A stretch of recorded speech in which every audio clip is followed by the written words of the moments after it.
Hello and welcome to Swatches Art Livestream 113. I'm your host, Clint Cearley, artist, illustrator, art educator, and more. And in this episode, we're going to be reviewing some art challenge entries from you, the viewers, who are participating in the Good Omens Art Challenge.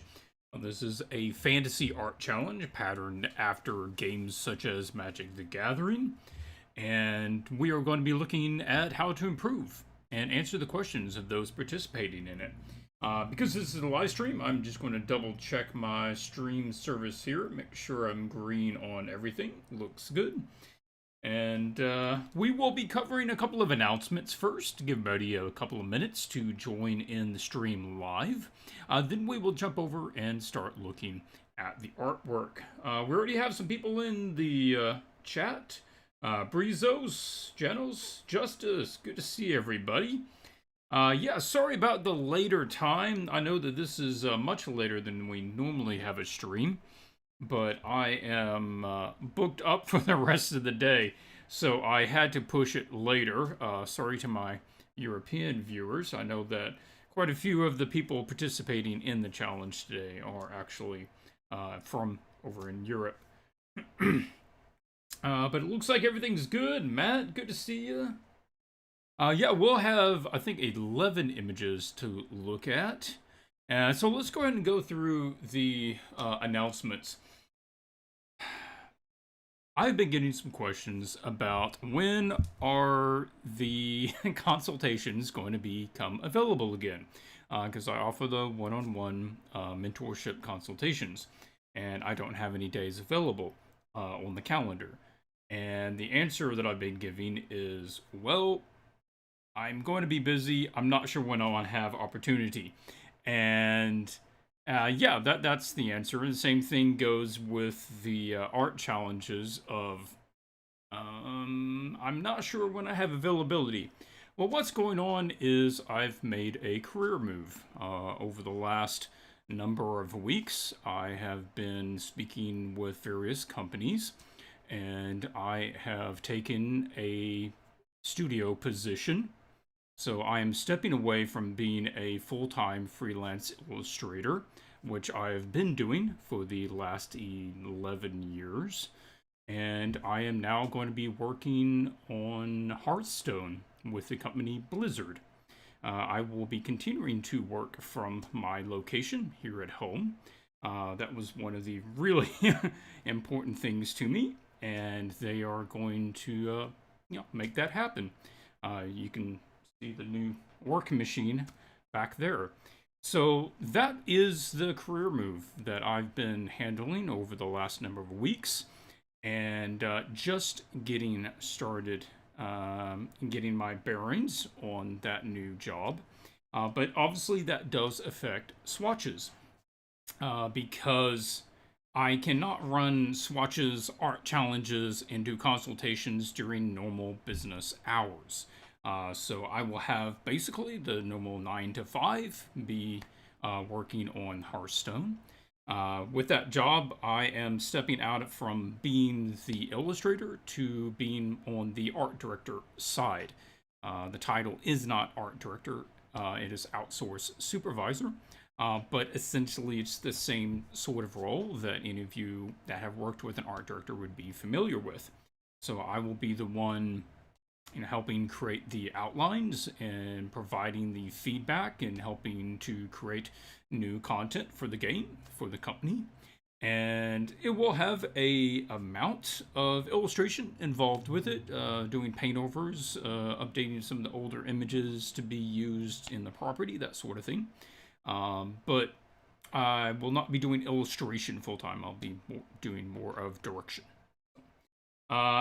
I do want to continue the art challenges, and I will continue doing the consults. But probably at least the next 2 weeks, I am going to be taking just to get my bearings and get into a rhythm with the new job. Then once I figure that out, then I feel comfortable with the new job, and I know, what my schedule is going to look like, then I will start adding in some of the art challenges and consults. They will obviously have to be split around the 9 to 5 schedule of a normal work. And with the challenges, it will probably mean that you will submit your artwork on one day, but that will not be the day for the live stream. Because it generally takes me 3 hours to prepare for a live stream. I have to review everybody's artwork, write down notes, figure out what I'm going to cover, find any reference images that I might do, need to cite. If I'm doing paint overs, those take a considerable amount of time. So I can easily spend 2 hours prepping paint overs before stream. And I just wouldn't have time to do an 8-hour day and then do 3 hours of prep and then do a 2 to 3 hour live stream. So I would be splitting that up. So like you would submit it maybe on a Monday, and then on Wednesday or Thursday, I would probably be doing the live stream. But I will put out a whole video about what that's going to look like when I determine exactly what that's going to look like. So just giving you a little heads up on that. I will probably I might do a little video later, just talking about the job a little bit, but that will be after I'm into it for several weeks. For those of you who have just finished from Group 1 and those who are finishing up the challenge here, this is Group 2, then please go put your before and afters on the Discord room. There's a before and after room out there. So put your sketch of what you originally submitted and then put the final that you made any tweaks to after the final feedback out on the Discord. It just gives people inspiration of, seeing progression. And then we also just like to see what the final result was after the final feedback. A lot of times we don't get to see what that looks like. Of course, if you are not part of the Discord group, there's a link in the description. Great place to get feedback, peer feedback from the community. There's a lot of excellent artists out there. Their feedback is worth listening to. And if you do have questions that you want to toss to me during the live stream, just make sure that you say Swatches at the beginning of your comment. It will flag that in orange for me, and then I will pay attention to that. Otherwise, I glance over the chat, but I don't necessarily read everything. These are a collection of the different educational material that I have available online on, obviously, various places. Gumroad Store, ArtStation, QBrush, my own website, theswatchesart.com. So if one of those topics is interested to you, go, check that out. All of that helps to support the channel as well. Okay, well, I don't see any questions. Yeah, thank you. A lot of congrats. Yeah, thank you. It's going to be different. I'm excited, and I'm looking forward to it. The new work. So let's go ahead. Oh, I was going to quickly show this for anybody who is catching this live stream that is not familiar with what we're doing. This is what the artists were provided. It was a fictional commission, and these are the outlines of what the piece is supposed to be. They can choose between Winged Omen and Goodwin's Circlet, and they have already had feedback on their concepts, and now they're sending in the final. And if you want to read that whole thing, you can just pause the video and read it. Otherwise, I will close both of those.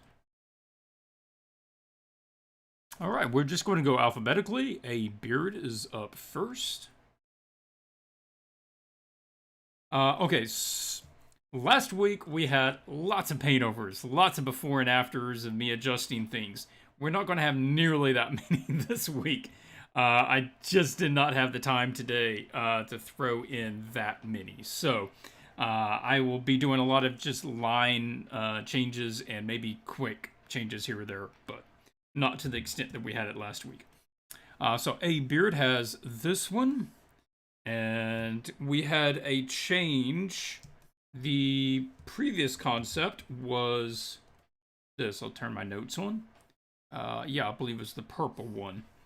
And we have that one to this one. We talked about maybe changing the crystal. I had mentioned like the idea of a hand. Maybe the hand was holding the crystal and it was picking one up. You're going with like a golden hand with like gold coming out of it, um, indicating like loss of fortune, that sort of thing. It's a little ambiguous, but that's okay because that's part of this image. I want to say excellent take on the direction change. I'm really liking this direction change. I'm really liking the interplay between the gold and these greens. That's an excellent choice. And that choice of having that limited color palette is really working in your favor. So I like both of those. Working in some subtle stuff like the skull down there, that's nice. But what do we do from here? Okay, well, what I would be looking at doing is changing a couple of things. Yeah, it is a really cool concept. Yeah, we got a bunch more people in here. Hari, Uriel, Matthew, Sean, Kyle. Good to see everybody. One of the first things I would have to do is adjust this wing because when I first glanced at the image, I didn't even register that as a wing because of all this very similar shapes going on back there with similar colors. So I would need to see that a little more clear, a little more pronounced. I also don't see the wing anatomically connecting to that point on the body. If we have the body and we do like a cross section of it, you know, it's a cylinder, and so the wing is here. That would mean like the other wing would be connecting there on the back side, and you know, this would be like the center running around the front side. But that wing would be, you know, connecting there. So I would think that the wing would be doing more of that. That's like the front of the wing right there. Then you would have maybe feathers going off that way. Unless he's bending it around in front of him, then you would get something more like that. And you might be able to make that work. That could work because this space isn't really doing that much for us. But one way or the other, this connection where it's connecting down there near the stomach, as far as the top of the wing, or it looks like it's the top of the wing, I would have to, you know, say there's something wrong with that. I do have a comment. Justice says, I'm sure there will be more stability in your job. However, what you have done to supplement lower income periods in your freelance work. Oh, okay, so little question. You know, I'll hit that question. Let me finish this, and then we'll take the question between the images. Yeah, that's a good question. I do want to hit on that one. Okay, so what else? A little anatomy with the crow. I feel like this is a little too short and a little too, I would say a little too even. So what I'm seeing here is essentially that would be kind of the end of the feathers, and it's just making this semicircle. And that's not really the crow shape. It's, I mean, if you look at this, it's got a pretty good triangular shape to it, at least from that angle. And I would be trying to mimic something a little closer to that, which is why I've got this part down here. It connects and it's pretty thin. Then it has that straight part where the feathers actually start. This is kind of like skin connection right there. And so over here, I'm looking at this kind of being skin connection up to maybe there.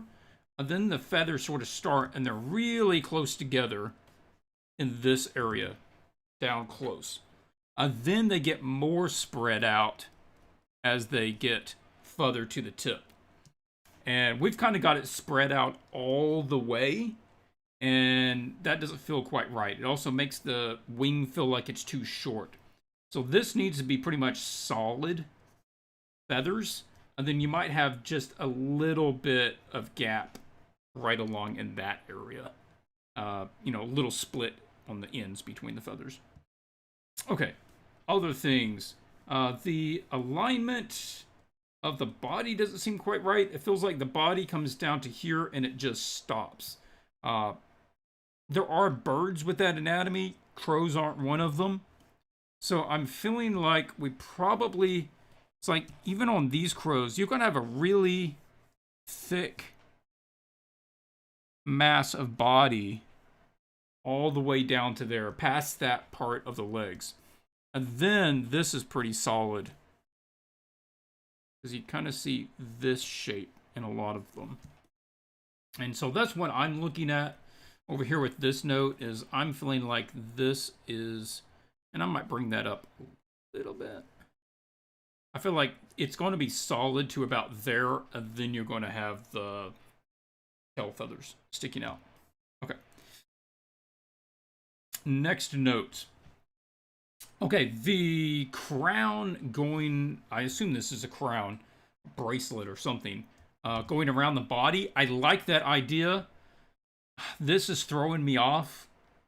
I think you're going for that it's broken and there's a gap between it. But from a thumbnail, and because it's a black crow, my brain wants to tell me that there's something overlapping it. My brain more wants to believe that it's being overlapped than that there's a hole in it. So I think you kind of need to connect it, and maybe you just throw a couple little feathers overlapping part of it, but not all the way across. Or you just have like pieces taken out of it. Like the edges don't have to be perfect. Like a part of the crown could be broken off, but not necessarily all the way through. Or what you could do is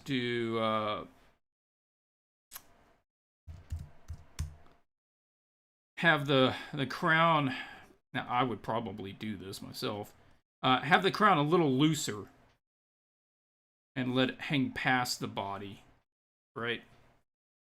A little looser like that.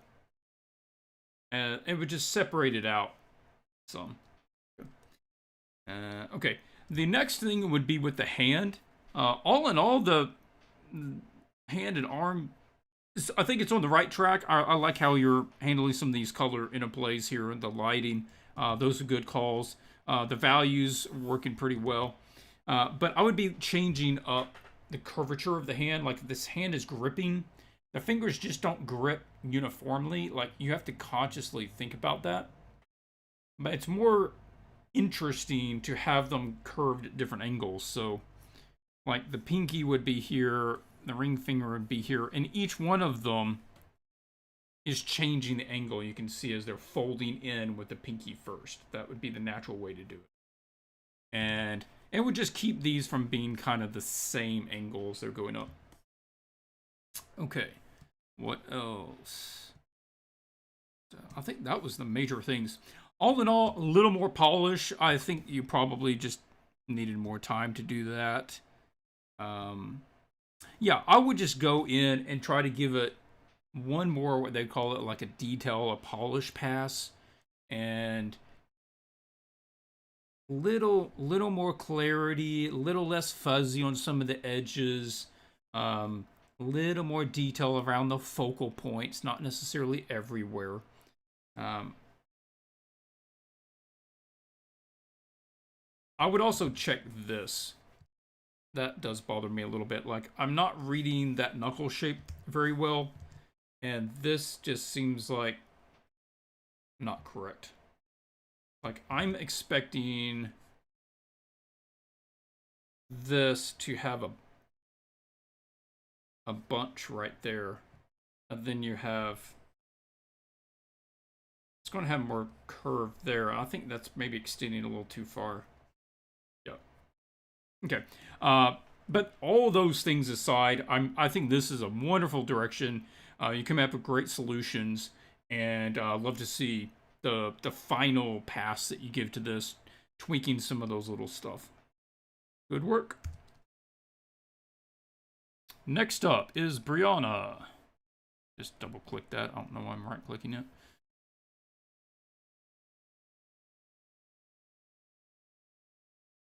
Okay, so Brianna enjoyed this but found it difficult and it's not finished.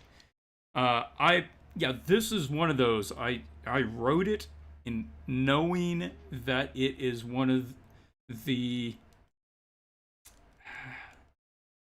simple but difficult images. In that there's nobody running, it's not flashy, it doesn't even have a person in it, but it's difficult because of the visual, trying to simplify the visual complexity of a bunch of flowers. And that is no simple task. So if you struggled with it, it was because you were supposed to struggle with it. That's one of the reasons I wrote it that way. I could have just said it was on a marble platform and that would have been easy, but no. So here, and you mentioned in here that I want to make the circlet metal thicker and add more detail to it. That would be pretty much on the top of my list. You identified that, and I want to think in your concept it was considerably thicker. I forget which, I think it was a green, was one of the green ones, was the original concept. And there is a lot more body, a lot more stuff to the circlet, and this is getting way too thin to be visible from a card print, which is kind of the idea behind this commission. So I would quadruple the thickness of these, or double their thickness and then double the amount of stuff on it. Yeah, because like even on these, I can read the shape of it and the form of it and the thickness of it from a small size. So we got to at least get back to this much, if not a little bit more. But I think something like that would be sufficient. Okay, and I'm not really going to go over too much of the form and stuff because you would be redoing a lot of that. I think you mentioned having a hard time struggling with the perspective, yeah, and the flowers, trying to make them go far back. It's complicated, and it depends how impressionistic or realistic you want to be. One of the things that I would look at if you're wanting to continue working on this, I would look at anime backgrounds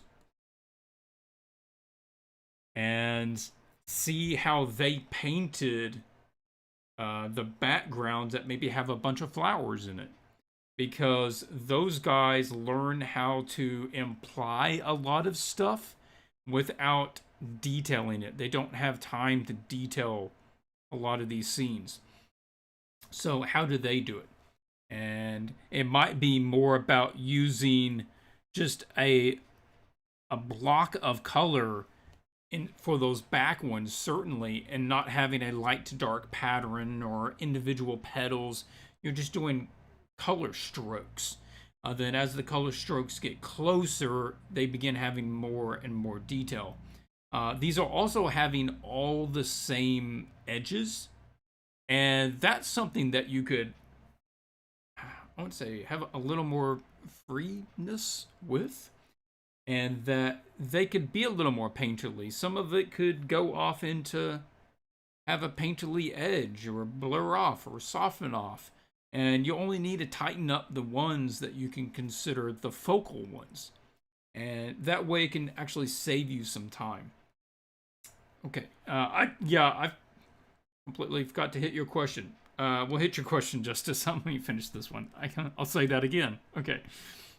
So what else? Yeah, let's talk a moment about the object and light. In this case, the God rays are overpowering the image. When I get it down, the God rays register visually before the circlet does. And so I would have to say, let's take the God rays out. They're cool as a concept, but I'll tell you what, they are done wrong more than they're done right. And I rarely see a non-professional do God rays correctly. And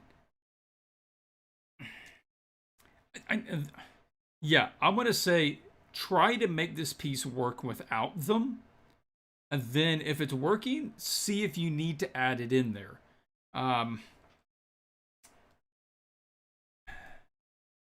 So I would back them off. So if you want to keep them at all, I would say back them off so that they are 20% of what they are right now. And a couple of things about light and objects in God rays. If we look at this scene, oh yeah, I actually made a larger version of that. I just copied it and put it over here. If we're looking at this scene with those God rays, now look at the God rays. They're really not that prominent. It's the same one, but what you're kind of inferring is you're seeing the light source up here, and so you're making the connection that they're really bright. But if you take that light source out, the God rays really aren't that powerful. So this is the sort of axiom that I've mentioned before on the channel, is it's often more important to paint the thing being lit than the light itself. Light, you can't see light. I mean, if I shine light across the screen right here, you're not going to be able to see it. You can only see the thing that it hits, of where the light is contacting something. So in this case, there was a lot of atmosphere. There's a lot of moisture in the air. That's why they're visible at all. Same thing over here. There was a lot of dust and atmosphere kicked up, and that's why you can see them. On a clear day, you can't see God rays. There's not enough particles in the air. And this kind of gets you to the situation of, why is there so much dust in the air? And also, the rest of the scene is not rendered as if there's that much dust. So, there's a level at which, as a viewer, you're going, something's not right. So, let's back it way off, and then do what we're actually seeing in this, which is, we want to bring out where the light is hitting and make it brighter, and then it will help infer the God ray. So you can do a lot less on the God ray itself, make it way softer, and then we will recognize it more clearly because of where the light is hitting. And that's one of the, this is kind of getting into a little more of the complexities of light behavior. And it's a wonderful thing to study, but is where we're getting a sort of complication that the ray of light itself is brighter than the thing that's being lit. But that wouldn't be the case. The thing being lit ought to be the brighter thing, and the ray itself be at least half that bright. I assume that you have the God ray on its own layer, so I would start by turning it off, which I can't do. I don't have the layered file, so I'm not going to do that. But I got the rest of it. I went ahead and just punched up the colors a little bit, because the first thing I want to do is create a soft shadow version of all of the flowers. Well, a circlet as well. But we're talking about the flowers primarily. I want to create a soft shadow version. What I'm meaning is, like, in all of this area, it's being shadowed. It's not in direct light. However, it's not black. It's not dark. It is a well-lit soft shadow. And that is what we need. So I would start by having a good, bright, more lit version of it. And then I would tone it down a little bit. Now, this is a normal layer. And I just have a violet over top of it at 26% violet color. And then what I can do is,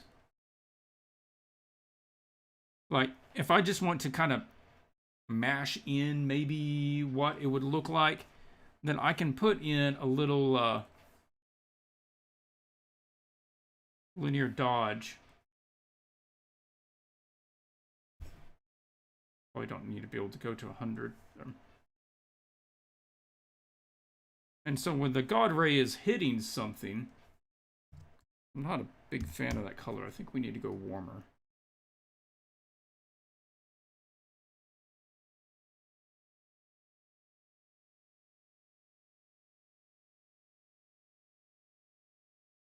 So when the God Ray is hitting something, wherever the light is hitting can really punch up, like you see there.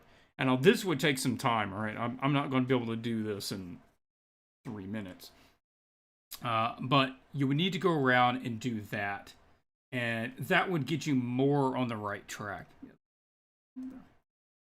Yeah, so the background ones, I would consider just doing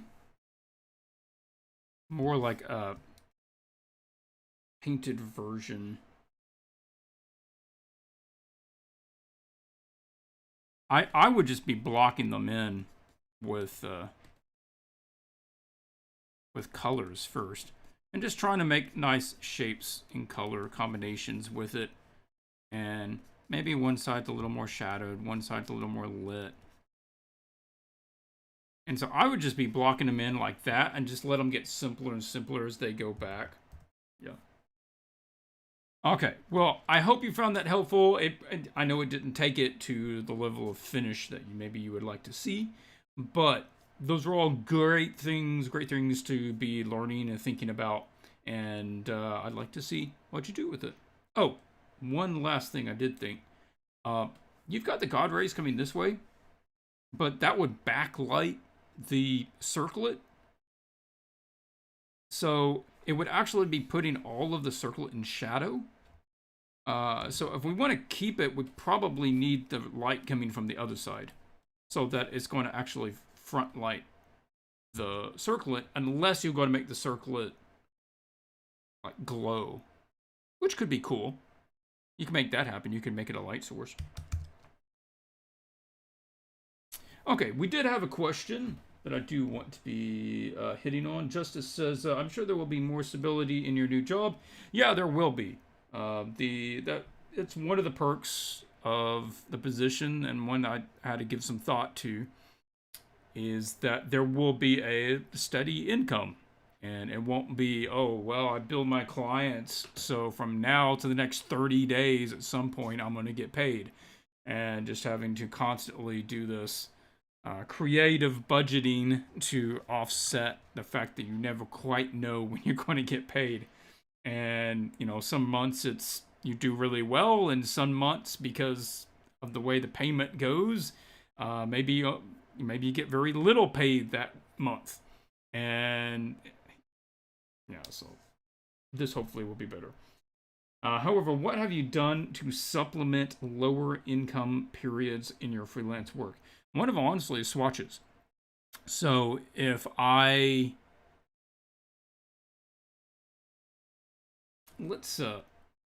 me just make a new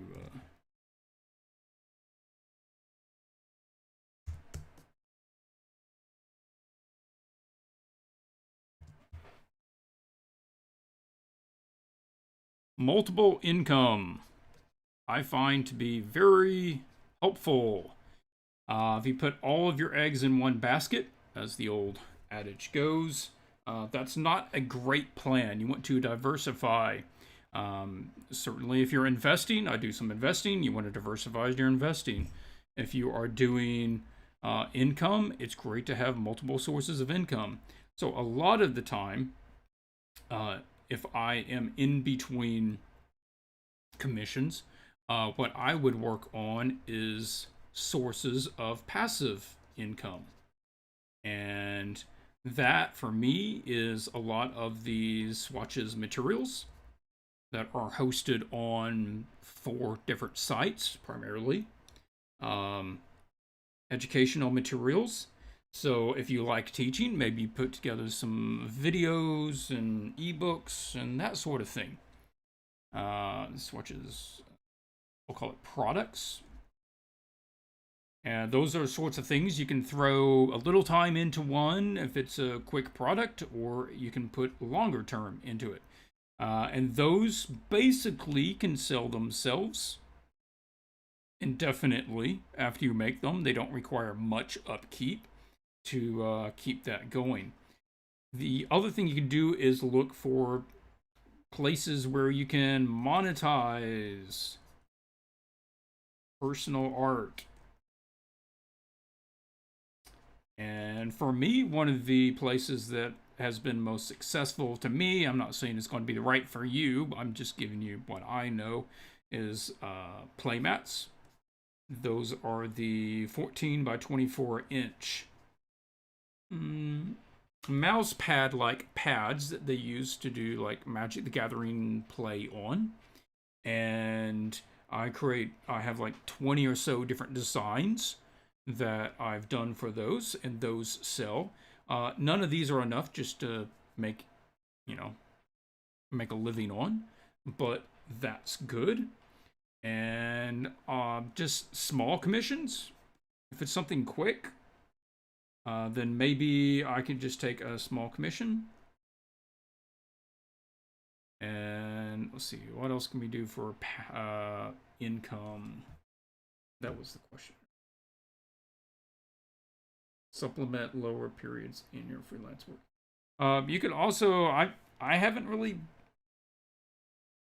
done it, but you could consider a part-time job. If you're not at a point where you can fully switch over, then maybe you pick up a 20-hour, 15-hour a week part-time job somewhere. Nothing's wrong with that. It takes a while to get a illustration career up and going to the point where you have enough clients consistently that you don't need to find any other income. So part-time job, absolutely. It could be something at a local store. It could be, I don't know, getting your lawnmower and just going and cutting lawns, and you have 20 lawns that you cut once a week. I don't know what it is, wherever you are. Other things to supplement income, a lot. Those took a lot of my time. You could also do, I don't know, it's a really supplement sort of thing, but conventions, obviously last year not a thing, but I assume conventions are going to be catching back up and starting up again. So maybe you do like an artist booth somewhere. You could do that sort of thing. And whatever it is, you got to do something that's going to be moving the needle a little bit. It may be more of just, if you want to call it marketing.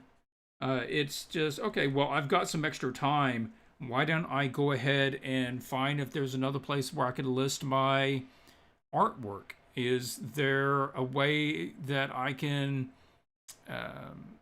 get my work in front of somebody and get some feedback? Have I updated my Instagram recently? They're just small things, just kind of keep things moving. Are the playmats still commissioned by Watsy, or is it completely independent from the brand? Watsy own. There's different ways I could take that question because there's different aspects to it.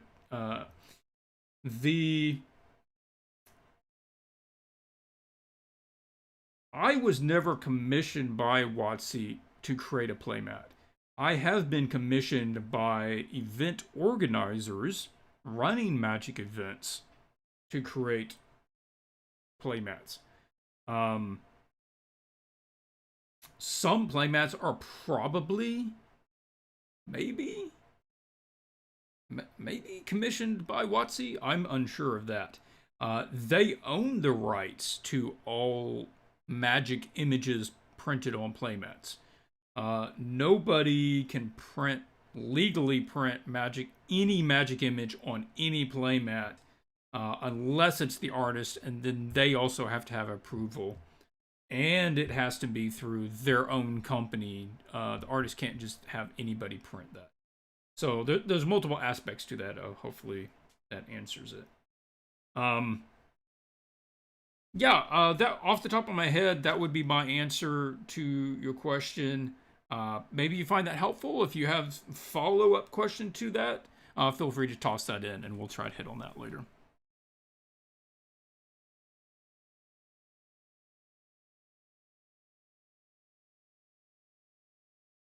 Okay, so up next is Daniel, and we've got a couple of comments here. Yes, I create personal images that that gets printed on. So you create a unit card that does not exist on TPG. Yeah, for the ones that I sell online, as far as playmat art, if that's the question, then yeah, I just create personal artwork that is formatted to that size, or I get old artwork and I redo the proportions of the image, and I usually extend the image to fulfill that format, and then have that listed and printed online. You could also run Etsy shops. Etsy shops is definitely a an option there. And if you're not getting enough commissions, maybe you're not advertising in enough places. Do you have a LinkedIn profile? Do you have a Fiverr account? Where are you trying to find people, right? Or I would also say, in between commissions, it's education. Constantly improving and investing in yourself and in your business acumen and your overall skills. That's a great thing to do. Don't skip on the education. Okay, so really had fun with this. Awesome. Awesome. I'm glad you did. This challenge was the first commission and made me realize I'm very bad at time management. I tell you what, that is one of the things that I absolutely lived in the state of and struggled with probably for the first, almost for the first year of doing freelance illustration. I was constantly wrong with how long something would take me. I would think it would take me a certain amount of time, and it would take me twice that much amount of time. So I will tell you that you will consistently get better at it. And you will certainly get better at it the more that you actually think about it and devise a way to have it more structured. Very bad at time management. Yeah, I want to refine. Yeah, as I wanted to refine a lot more, but ended up running out of time and exploring and second guessing myself and going back and forth. That's usually where it is. Is if you're not used to following commissions or not used to doing a full illustration of narrative and scene and foreground and background and lighting and all these things, then you do have a lot of decisions to make, and it is easy to burn through a lot of time second guessing. I will say that that never entirely goes away. It does average to the point where you can make better choices faster. You can recognize good ideas faster, but you will always hit a piece here or there that is just a struggle, and you're not getting it. But it becomes fewer than it used to. So stick with it. Stick with it. Do you have any tips on managing time and knowing when it's time to stop exploring ideas?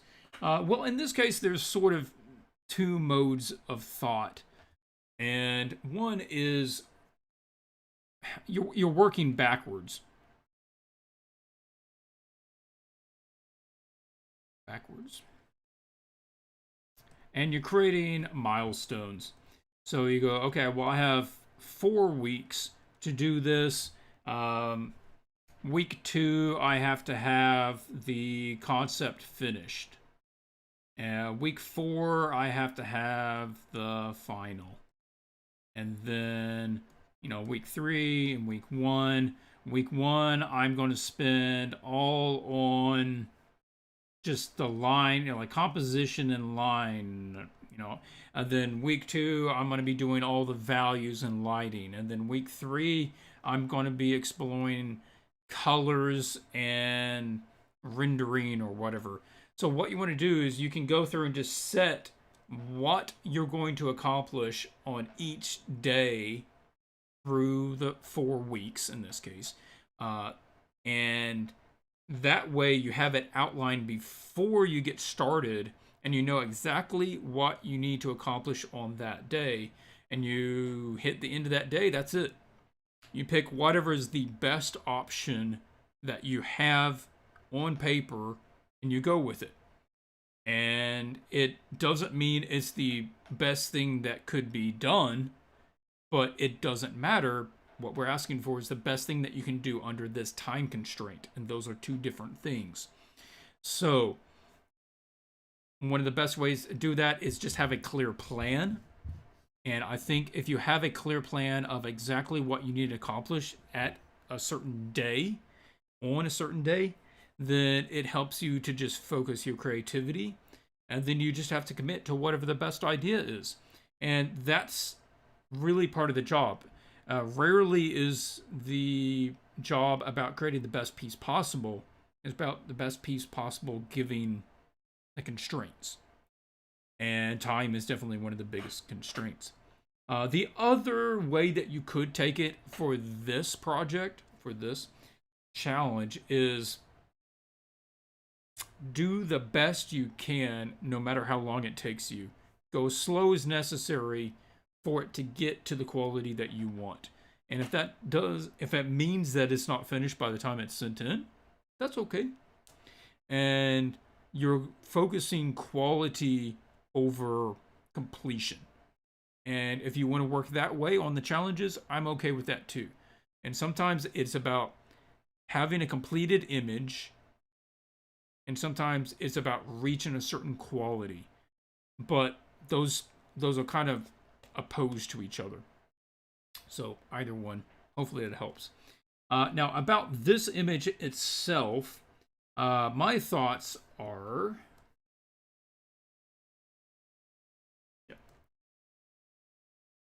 I kind of dig the black and white crow with the color being pulled into the center. I think that is just pretty cool.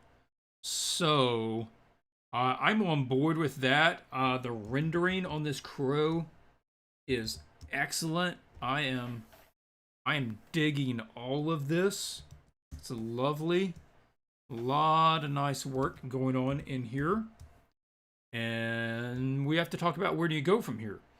So my main thing is let's pull a little more color a little further out, because it's basically getting a black and white, I'd say, a little too soon. So maybe bringing some color into this area. I need to find brighter.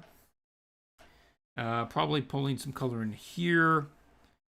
Maybe just, I'm going to say a little more light in these areas in order for the shape of the crow and the branch to stand out a little better.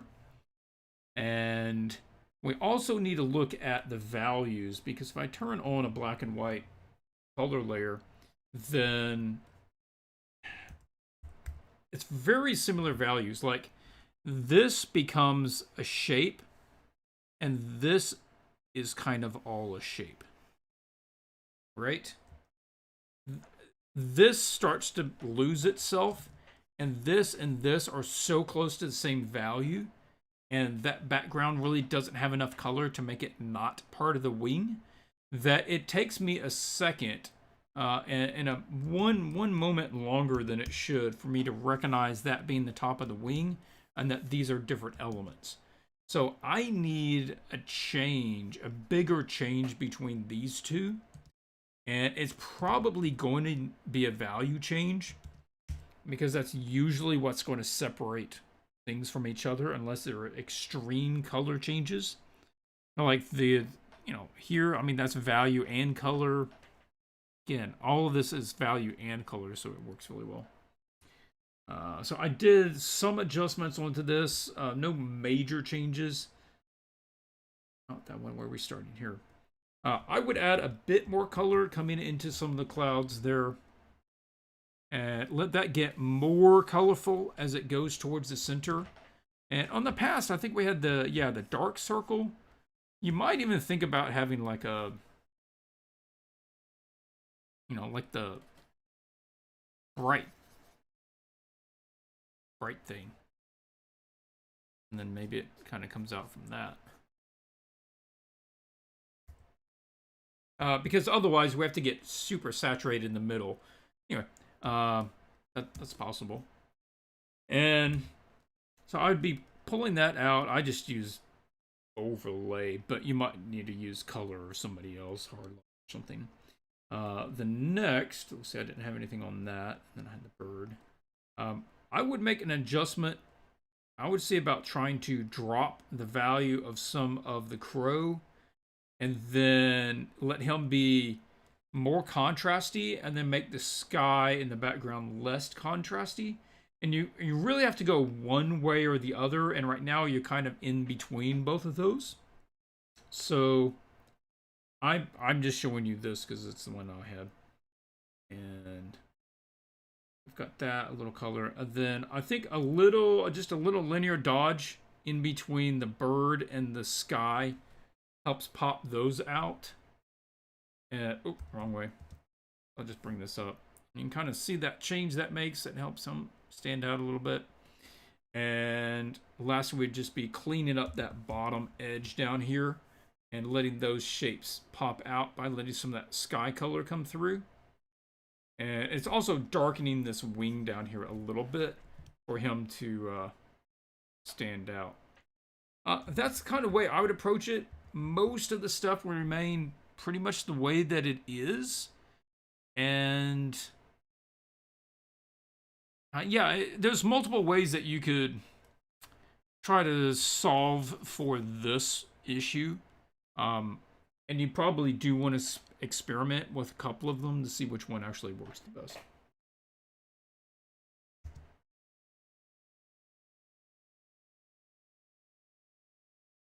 Dara is up next. And I've got to speed up because we're already an hour in. Is it weird that I enjoy drawing ladies more and was sort of pushing this off? No, we all have our favorite subjects, and that is definitely part of the industry, as part of the game, is we've got to draw everything as if we love it, even when we don't.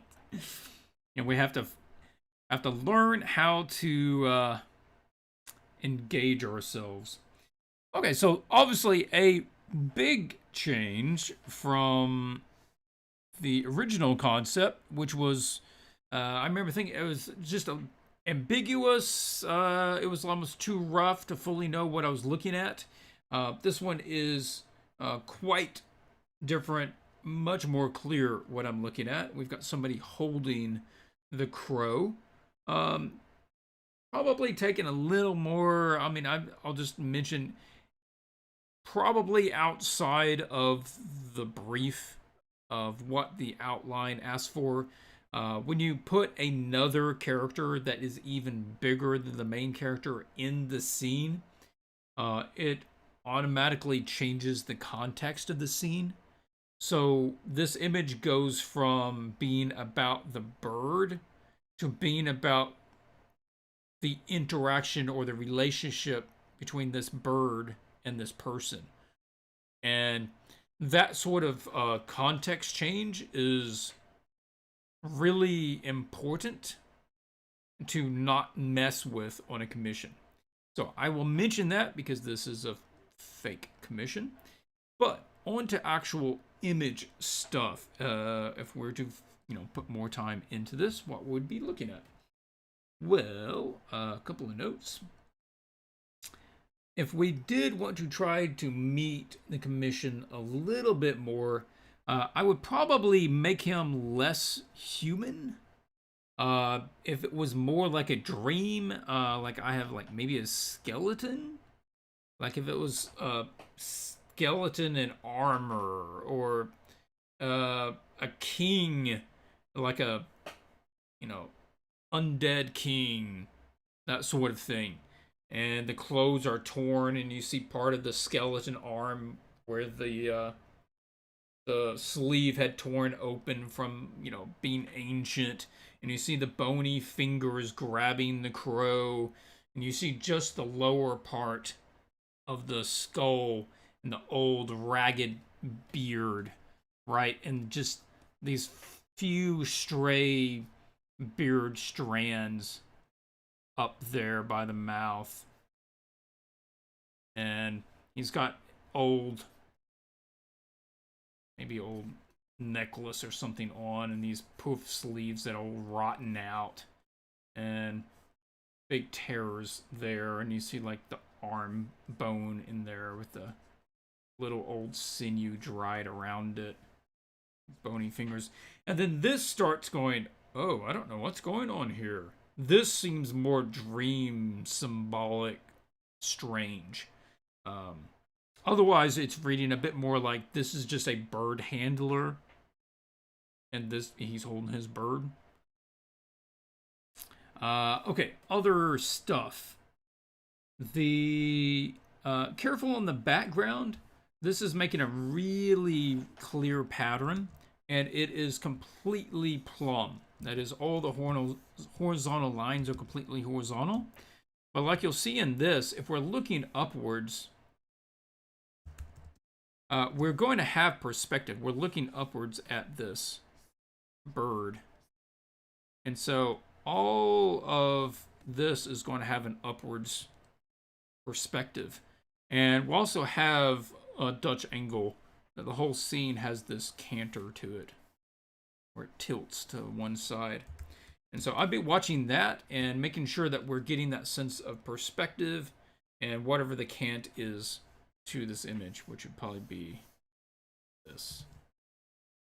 So you're going to have like this upward angle to all the verticals. Okay, up next, this is reading pretty well to me. Like, I like the overall white eye with the little black pupil. The white eye would read on a small, the black pupil would not. If you want the black pupil to read, it probably needs to be twice as big.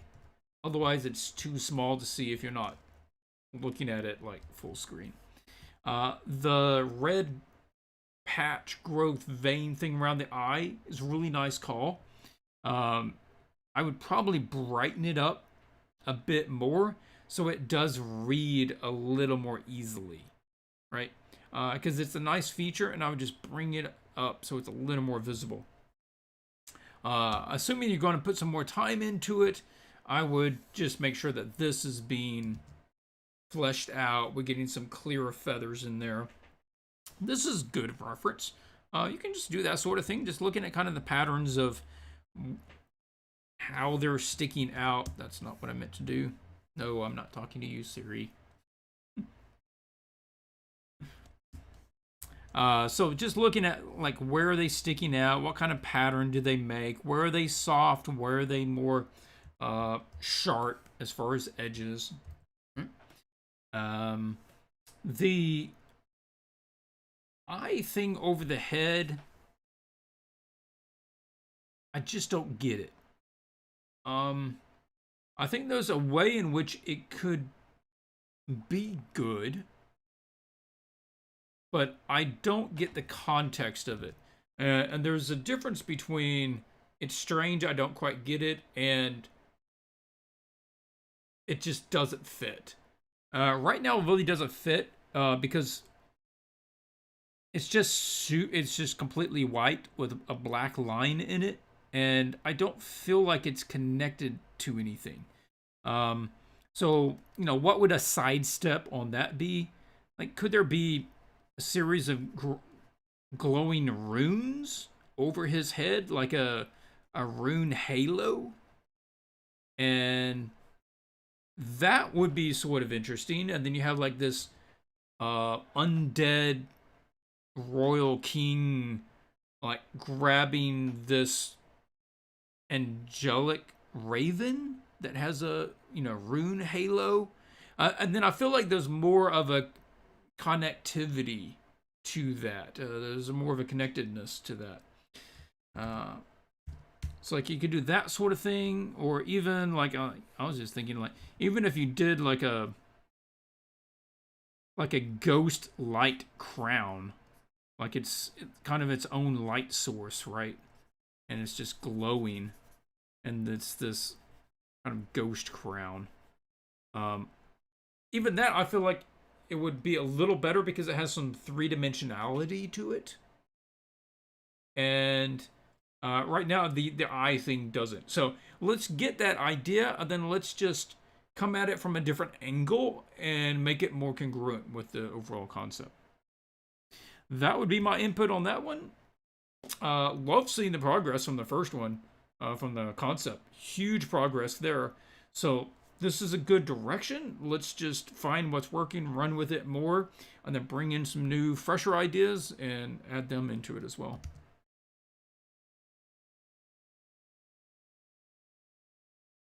Up next is Hari. Okay, Hari has comments. Can't remember if we need to go over this. Yeah, I have a note down here. I want to focus on improving the anatomy and positioning of the wing and would make the leaves feel a bit more genuine. Yeah, I am with you. That's one of the things that sort of catches me is the wing seems really big compared to the body, and the anatomy seems it's overly simplified. Especially like the top. I have a feeling that's not what it would look like. One of the things I actually thought about is if you did he did it where he was almost completely sideways. This is almost a different image that I'm going to talk about. But it's like you had the image here, and you have the crow. Oh, that has smoothing. 40% smoothing. That's why. The crow is pretty much in perfect profile, and then he just has his wing out, almost like a window, and that's basically what you're looking at, and you're doing it more graphical, like it's completely sideways, and the wing is completely sideways, and that eye is looking sideways directly at you. So it's this very stylized kind of, completely flat on thing that if you do it right can be cool, but it has to be done very intentionally, and that has to be part of the composition, and you would cut in close to all that.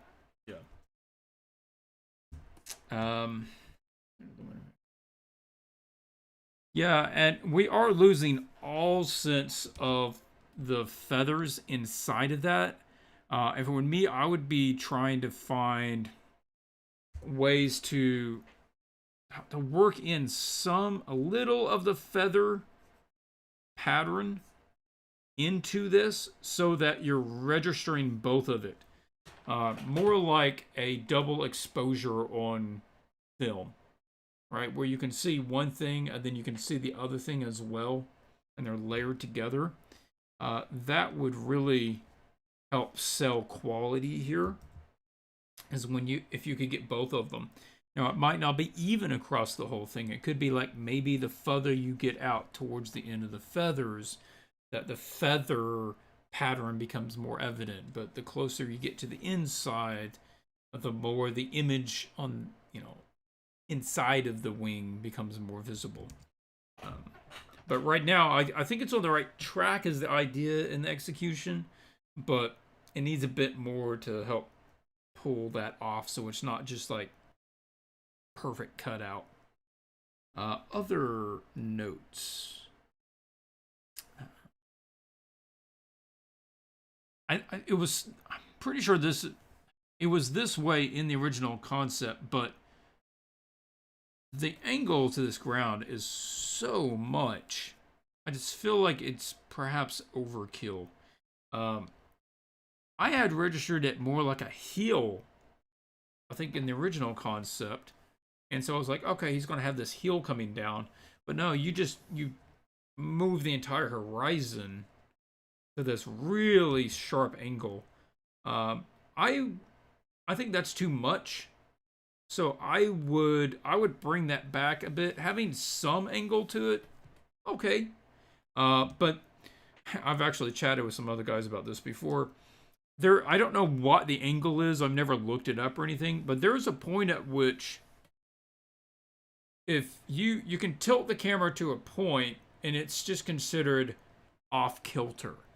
But there's a point between like here and here where if you tilt it to that angle, it changes the context where it is about like an earthquake. This isn't a strange scene.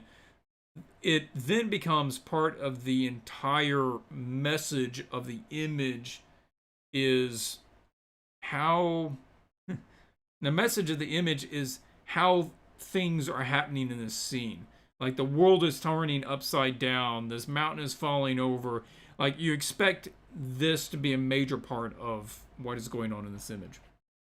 So I would bring it back to avoid that issue.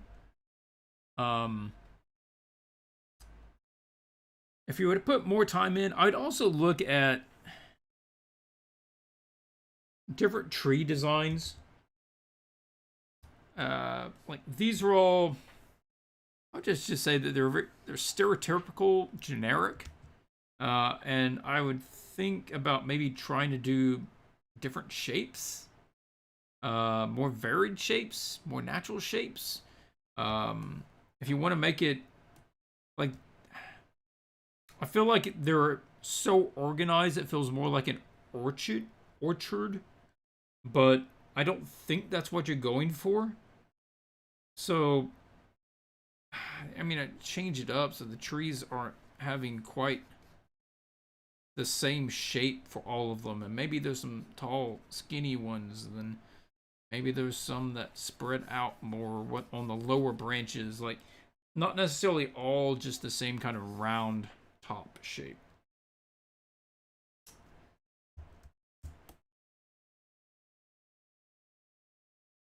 Okay, other notes.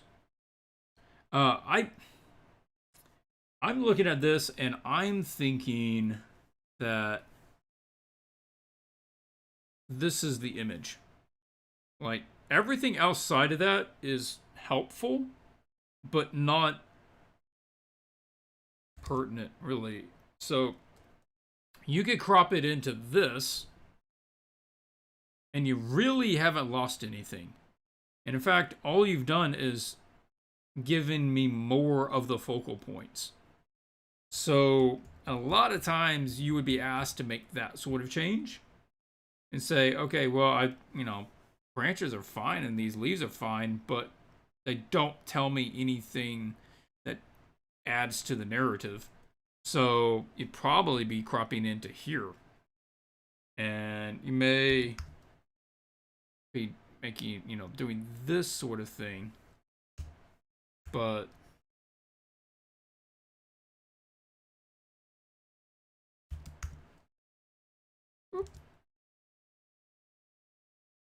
like changing the angle of the wing so it's more that way, that sort of thing, so it's not going straight up.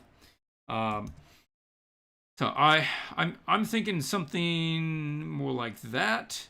I would also fill in a little more light down here. Like you've got some information in here, and we've got to pull out some more of that, because if this is printed or if this is seen on a screen that's even kind of low lit, none of that would be visible. If you printed that, it would just be black. Nobody would be able to see anything in that. I've learned that from experience. Try to put all these subtle things in my dark shadows. Nobody can see them, not when they're printed. So, kind of pulling that sort of thing.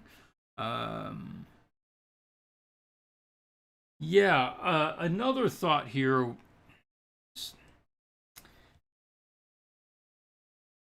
So we can see that this tree inside of the wing, and it's burning, but outside of the wing, everything's fine.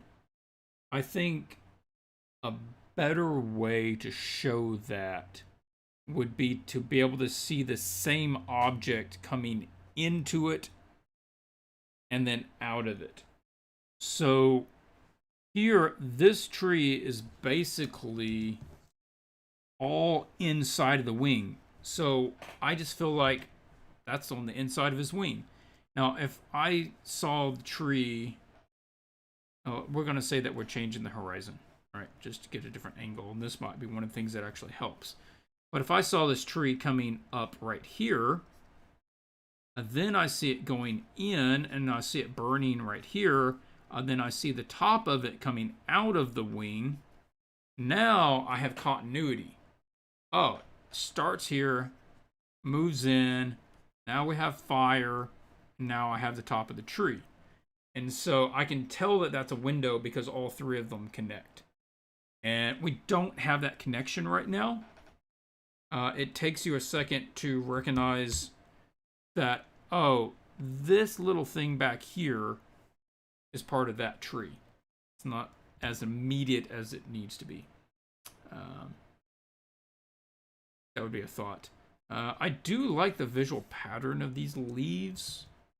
So even if you do crop it in, I would probably get some of those leaves and go ahead and let them move in a little closer, and then maybe let some of them, kind of come back this way. And might even have some like back behind here on the other side. I have another layer between him and the background. That could be nice. Yeah. All right, that's what I've got for there. Thank you, Hari. Hopefully you find that helpful.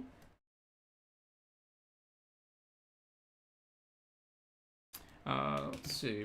Pause for some water here. Mazanek says, how to avoid burnout.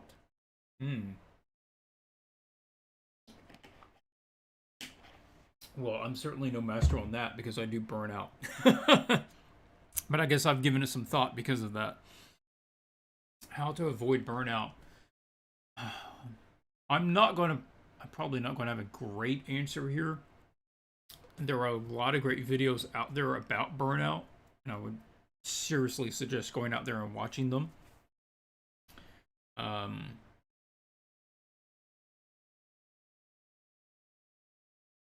You have to have something else to do. In no particular order, just some thoughts that come to mind on the issue of avoiding burnout. You have to have something else to do that's not art. You need something to balance it out with. And I think one of the biggest issues is if you don't have a good balance in your life between work and family and hobbies and health and all that stuff, then burnout is much more possible. Another issue with burnout is it is a lot easier to burn out if you are not in good health. I was not in good health for a long time, and I could not do very much without completely exhausting myself. So, doing basic fitness and exercise, having, I would say, health conscious eating. I am certainly no health nut, but if you even eat health consciously, that can really help. Gut health is a huge thing with energy and mental clarity, attitude, emotional well-being. If you haven't looked at gut health, that's a big issue. So all of that, if your body is in good shape, if your emotions are good, if you're mentally you're in a good place, it's going to be a lot harder to burn out if all of those are running on full cylinders, right? Other things, taking breaks. I set a 45-minute timer, and I work for 45 minutes. And then I stand up and I go do something for 5 minutes. And even if I'm kind of in the zone, I still get up because prolonged sitting is going to burn me out. And what the brain, if you do studies on the brain, read about studies on the brain needs a change of stimulus in order to perform well. And so that can be, I'm going to stand up, I'm going to walk over there, and I'm going to wash a couple of dishes and come back. I'm going to go walk out and check the mail and come back. I'm going to just walk into the kitchen and sweep the floor. And it's a great way to just get a couple of for me, get a couple of household chores done during the day. Something that I can fit inside of 5 minutes. And I find that I stay focused a lot longer. There are different, also, I would tell you, as you're looking up videos to learn more about burnout, there are different kinds of burnout, and they do need, you address them in different ways, all right, depending on what kind of burnout it is.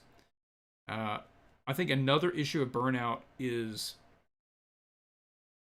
if you're not feeling like you're getting progress. If you're just turning your wheels and you keep working at something and keep working at something or keep trying to accomplish something and you don't feel like you're making any progress, it's easy to burn out. Even if you're doing a lot of work, even if you're not necessarily mentally exhausted, emotionally, you start to give out because why do I bother? And that's maybe an indication that you need to change things up, sidestep. So I've been working on illustration. I've really been trying to do good with my illustration. I'm going to put that on hold. I'm going to learn new concept art approaches. Right? Or, all right, set the illustration aside. I'm going to learn how to do basic modeling in 3D brush. Right? You do something related that is going to give a new challenge to your brain, but is also going to be helpful to the overall goal of where you're trying to go. All right. I will wrap it up on that. Okay, Kong's got a question about eating. Kong's got a question. All right, we'll hit on the next questions after the next image. Take a look at this one. Up next is Janos Brumar. Working on the circlet. Cool. Do have some notes here. So we're going to start with the notes that we wrote in down here. As you suggested, I went and bought some plastic flowers and a cheap plastic headdress. Yes, this is one of the difference between qualities of artists and the results that they get. Do you see this image? See how lovely this image is? Part of that reason is because they went to the effort of actually buying and setting up still life. I assume it's probably this one up here. And look how much that helped inform everything. They didn't copy what they saw there, but it gave them ideas of how the colors and the values work and the angle of the light coming in, the color of the silver against the colors of the flowers, that sort of stuff. Good job. I am proud of you for making that effort. Too far. I want something in between that. I sampled my colors from those images and it took for a starting point. Excellent. My initial design was lacking a focal point, so I changed the design to counter that. However, as I was sketching it out, I felt like my original idea was too symmetrical, almost horizontal composition. Yep. There was nothing wrong. Yeah, I'm with you. It didn't have a visual punch. If you had rendered it really well, it could come off okay. But you changed the composition. I pushed myself as far as I could.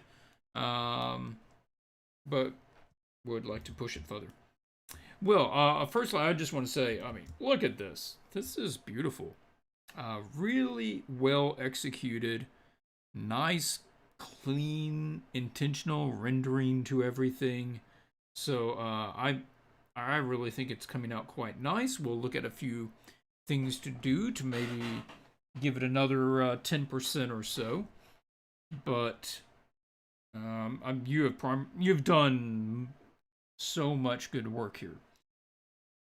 All right, so notes in no particular order. I would bring more color into the silver. It stands out right now because I think a lot of the value interplay, but I really think that a little more silver, a little more color in the silver could be nice. And it would just make it seem a little more shiny. The design work is excellent. Nice little curves. It seems like something that would actually exist, that somebody would actually design and wear. And you really went with the diamond feature on it, and I think that's working quite well. And let's see. So I did a little edit on this. We'll turn those on in a second. I just want to run you through what each of these are first. So the rendering, very good. And we're going to pop some color here. I'm thinking that maybe we don't need to get quite so dark up there. Maybe if we just go a little more colorful and a little less value, that could be good. I'm also getting the feeling like, okay, we're looking down on this guy, but this is also having tilt backwards. I feel like that tilt back is too much. I feel like it's got too much back tilt to it. I would expect it to have tilt a little more like this. Just not a lot, a little bit. Or I almost feel like it's pulling backwards. And maybe it's because these are all turning upwards to reach it. But I feel like it actually comes forwards and then kind of sinks back to that. So I kind of want to see this like three-dimensionally kind of pushed forwards a little bit.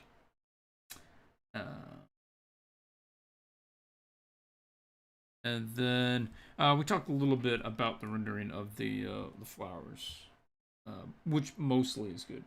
Looks like can we actually touch the flowers, kind of sit better on the background, or is this attachment background? No, this particular circlet was said to be floating above the flowers. Okay, so this one, okay, take this off. I'm feeling like kind of that sort of change. I just copied and pasted it, and I feel like just kicking it forwards a little bit like that. When I just glance at it, I feel like that's a little more correct. Something in that line. You have to play with it for a minute and see what you get. I was just doing I just ran a warp. Copied, pasted, and ran a warp on it. This is what I'm kind of thinking back here. Because this is such a positive, kind of beautiful, light, colorful image. Maybe letting there just be a little more color. Sort of secondary light source back there. Just glowing things up a little bit. Then... Oh yeah, that was just copy and paste. And this is a hard light layer at 74%. I'll turn this on. This is just some extra color being kicked into the circlet. A little more blue up here, a little more warm here. Because this is facing more shadow stuff. This is facing kind of over to the warm stuff. So I'm playing around with which colors. I wouldn't get super invested on which one technically it would have to be. If you wanted more warm or more cool, I think it could work either way. Little, artistic license there. Bringing in more of the flower colors there in this area of the circlet. Bunching that up. And then I think I have just a normal layer. And the normal layer, I was letting that simplify. When it gets into the shadow, it's going to simplify the same way that you have it over here. So I'm thinking that that's probably going to simplify in there. And... oh, wrong layer. And then using a little more color to brighten up some of the tones in this area.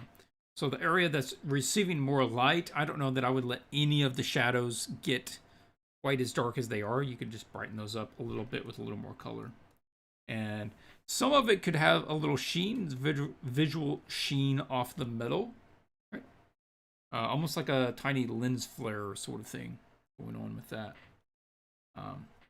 With the flowers, and it could be my style and the way that I would approach it. I'll just point it out if it feels like something you want to play with. Go ahead, take a look at it. I didn't pull the image up, but I have a image called Saproline that I did like some big flower petal-y things on, and that was a lot of fun. And one of the things that I like doing on that is like coming over here and just picking out the overlapping edges of some things and letting those become sharper, and then everything else about it becomes softer. So like if we pull in here, turn that off, pull in here like this inside, I could just soften that out. I don't really care about that. Where it goes into this shadow, I'm gonna soften that out. And then most of it is going to be pretty soft. And then what I can do is just come in here and grab, oh, that smudge is still trying to go. Okay. And then I can just use the lasso tool. I'm going to set that to one feather. Yeah, one pixel. Then I grab a softer brush. And then I can just establish that one edge. And if it's not enough, just come in behind it. Establish the edge. And then you can kind of just create your pattern.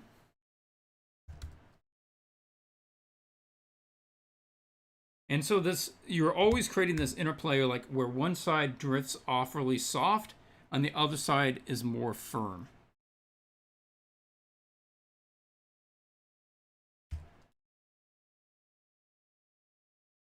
And they all don't have to be even, right? But from a distance, it can read really nicely because it's this constant interplay of soft and firm edges kind of intermixing with each other. Like I mentioned, go look up Saproline. It should be in my ArtStation account. Yeah, that would be my input. I think you did a lot of great work here, and I would be quite happy with it. If I did it, I think it's coming along quite nice. So, Kayla is up next. Going back to our row. Kayla says she got recently hired for a new job. How about that? Both of us. And have been splitting my time between the old one and the new one, so I haven't been able to work on this as much as I wanted to. Absolutely, anybody new to the art challenges, prioritize the life over this art challenge. Absolutely. This is as far as I got. Really want to dive deeper when the transition is complete. All right, yeah, looking forward to it. And see you on the flip side of this 12-hour day. 12-hour days are hard, but I'm proud of you. Hopefully you really enjoy the new job. And I am really enjoying where this image is going, and I'm really enjoying the style that you've got going on here. This was an MTG theme challenge, but like I mentioned last time, you have a particular style, and there's no need trying to twist your style to match that. As an art teacher, I care more about your art developing the direction that your art needs to develop than you necessarily needing to, hold the line to the art challenge. So, I think this is coming along very well. I like the sort of graphical nature of your style, and that is not an easy thing for a lot of people to do.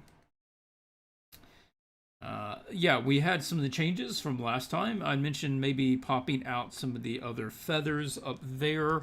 I think you did a really good call on the size and the amount of those.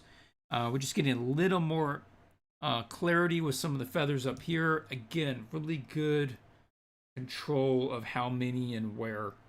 So I'm pleased with a lot of that.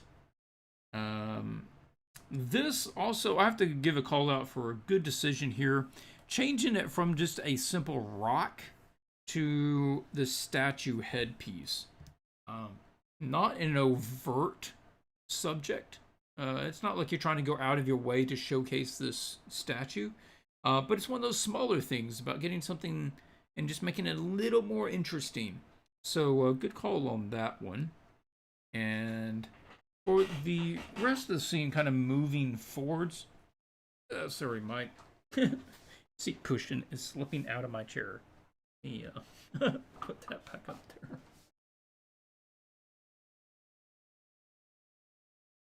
There we go. So moving forwards, I would look at the legs. The legs don't feel right to me. Kind of like, even if I'm just looking at this birdie here, I'm seeing more of legs go back and have that sort of thing. Whereas over here, they're just kind of coming straight down. And that's not feeling quite right to me. I'm feeling like they're probably going to have longer talons than what you've got. We might have this doing more of this thing. And that leg can be... Oh, I'm thinking maybe more on that line. Yeah, and even maybe pushing the legs back a little further. Yeah. A couple of variations there. I'd sketch out a couple of different poses for those legs. They feel too short and they're not coming in at the right angle, and the talons probably need to be 2 or 3 times that size. Overall, not that big of a change, not at this stage of the image, so no worries there. We've got 2 of these wonderful flowers here in the foreground that are nicely shown, but 2 is an odd, I would say it's odd number. It's an even number, and we usually would want 3 of something. Otherwise, we're just dividing. And I would, personally, I would go for probably having a 3rd one right back there. It's just semi-visible, so we know it's there. It finishes out our 3, but it's not going to be in the way, and it also creates another element of overlapping, which is usually nice. So I would add that in there. And I'm liking this. Yeah, we talked about having like broken architecture, dream architecture back there. And I think that's getting right on the line of the idea.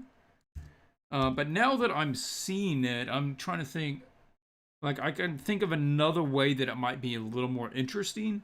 And that is to make use of more of this space and let this become like a curved thing. So it's coming up here, and then it's curving around, and then it breaks. Right? Somewhere along there. And so like this comes down, and it just breaks off.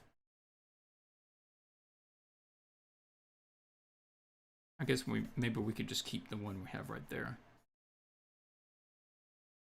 And then maybe you have like pieces floating up. And then this sort of loops us back in the image, right? Covering it back down to him. Yeah. And then, yeah, I like these floaty pieces that you have around it. And that could probably stay about the way that you have it there. Nice. You could have like the start of the next one coming over here. Yeah, that's kind of cool. It creates a lyrical pattern there. I'm not sure about this. We've established like this nice stonework statue here in the foreground. We have this cool kind of aqueduct structure in the background. Then we have this completely different pattern of plants. I'm not sure what that is. I would bring that in line with what other elements we have. Either making that another,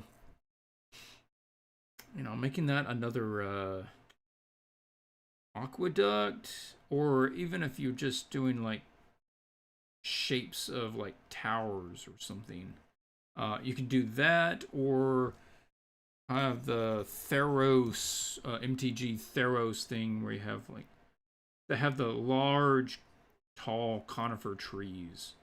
Maybe you have some conifer trees down here, so you're having a couple of them throughout the image. And it's just those tall, slim, thick conifer trees. They're conifers, right? Evergreen? Yeah. And I kind of like the idea. I think you're going with like an Aurora Borealis sort of thing up here. I'd punch that up. You have plenty of reason to do it, and I think it could work really nice in the image. I'd just double up on that. Make sure you're doing it well, and yeah, be happy with that. Yeah, there you go. That's my feedback. That was all my notes. And Kayla, yeah, beautiful. And yeah, even think about doing some of your other concepts as well, because those both look quite good, especially the first one with the pale background. That's kind of tricky, but I think it could look really nice.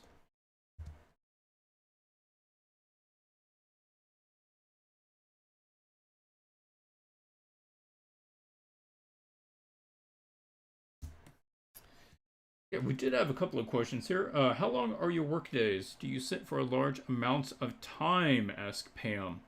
Well, on my work days, running usually 9 to 5, possibly 9 to 6 if I am taking a longer lunch, or if I'm needing to take off and do an errand or something over lunchtime that extends it out a bit. But if I am having a shorter lunch and no, not a lot of breaks or anything, then yeah, I'll just do 8 hours. Do I sit for large amounts of time? Kind of like what I said earlier. I use a 45-minute timer. I've tried different things. I've tried different time frames in the past of work for this time and then take a break. The one that has just consistently worked the best for me is set a 45-minute timer, and then I just full attention. I'm working on whatever it is, going down my list, and I'm not doing anything else. I'm not getting up for anything.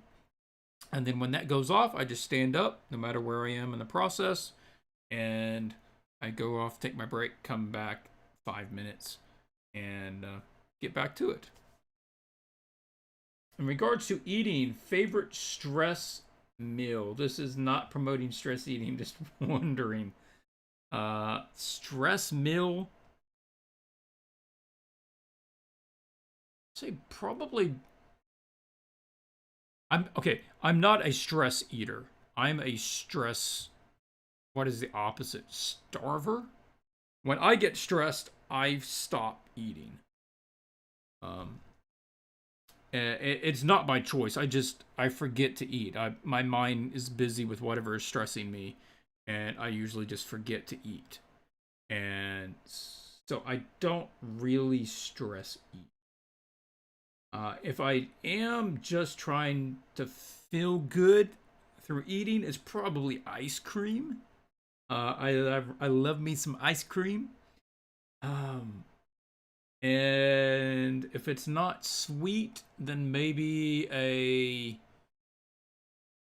I'll probably get like some Cajun chicken pasta, Alfredo pasta, that sort of thing. Something I know it's terrible for me, but it tastes really good. Okay, now we're going to be looking at the work by Matt Bean. Ended up changing my piece around quite a lot. Yeah, we talked about some significant changes last time. Combined my last two concept comps into one. Yep, I see that. And sure how successful it was. I think it's on a good track. It definitely needs some more attention given to some areas, but I think you've got a good track going on. I'd like to take it further after I receive your feedback. Okay.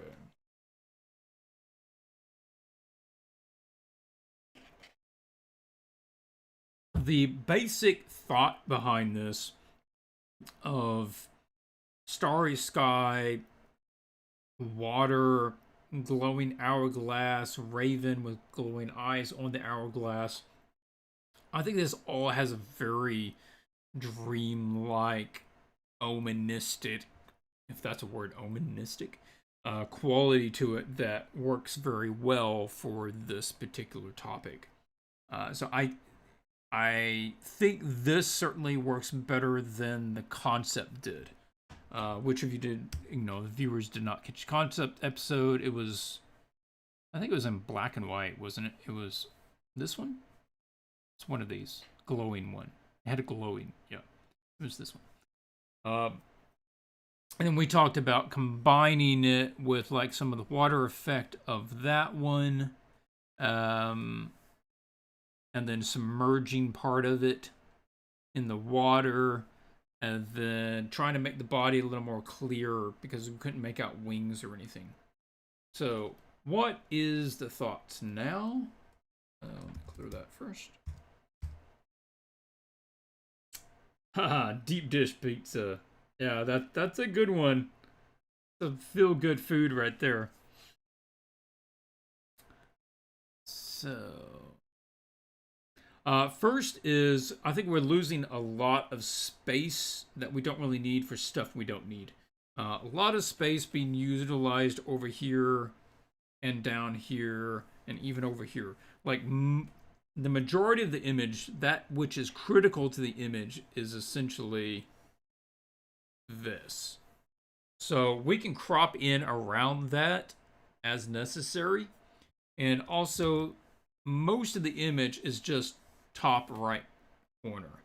So I want to be bringing that down and redoing that. So I pushed it down here. We can kind of see that change. Yeah. Well, I just did, I extended the thing. So this looks weird, but don't mind that too much. I was just, had to pull the screen over to make use out of it. Other changes we're looking at. Okay, as far as the rendering on the bird, this is fine for a block in, but this needs some more love before it would be considered finished or polished. That the feathers are registering more like hair. It's more of a fur pattern because it's messy and there's lots of little bits to it and it's all kind of jaggedy and wavy. Where, make sure you're going out and actually looking at some feathers and looking at some people that illustrate feathers really well and see how they render that and be a little more precise in your shapes. It's better to be a little more precise than to have it be too messy. Yeah. So we probably want to come in here. Then it's like, if you're looking at these, let me just switch over to this guy.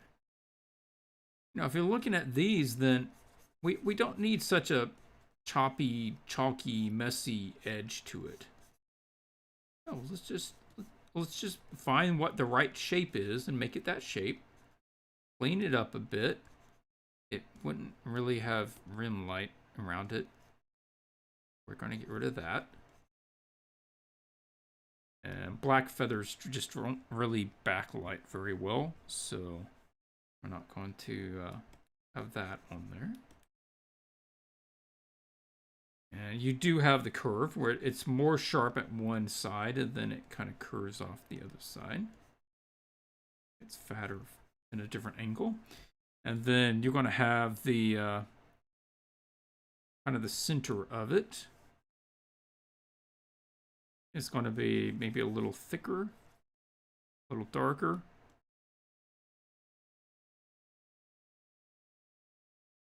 I would probably do this in the inverse and let it get dark as it goes up under the other one. And then the next layer, the ends of it can be a little lighter. Overlap it. And then they can kind of get darker as they go up. Yeah, we just want to be a little more precise.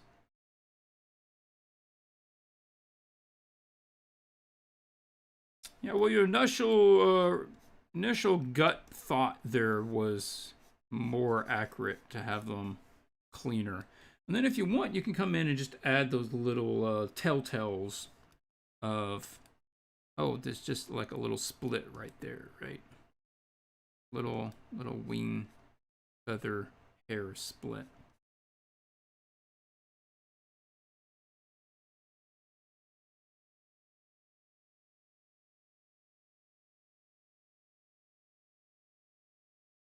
And yeah, we just need to continue that across the whole bird. Easy. Other stuff. Yeah, I'm looking at this. I'm feeling like we probably need to play with some of the shapes and the way that they're lit in order to get the overlapping of how all that's working together better. Because this feels like the head is, it's more like the head is right on the chest or on the body, and that the neck isn't coming forwards because there's no change here. Like maybe if there was some light spilling between these, if we had some false atmosphere that kind of gave some more space between the body and the neck, that could be more helpful. I'm wondering about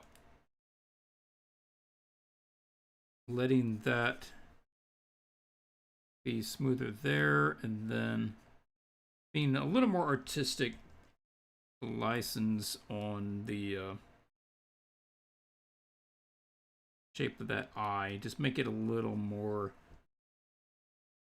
I want to say evil, more squinty.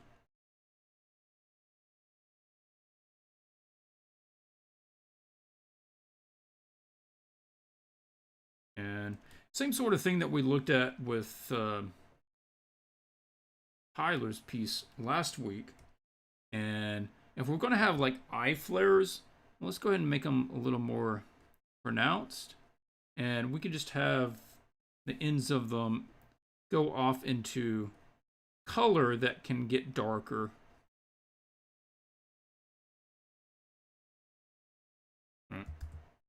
We have some eye flare. The other issue that is going on is a lot in the values, where if we make a new layer here,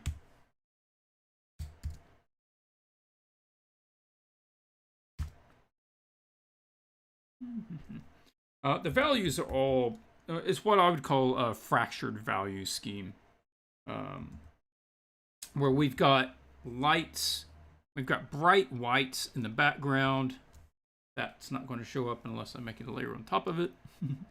We have bright whites in the background, bright whites on the character. We have bright edge lights. We have bright lights here. We have lights here. We have light here. We have white here. We have white here.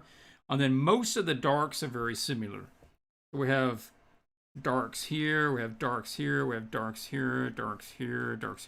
Everything is allowed to have all the same values. And that really keeps it from having good depth to it.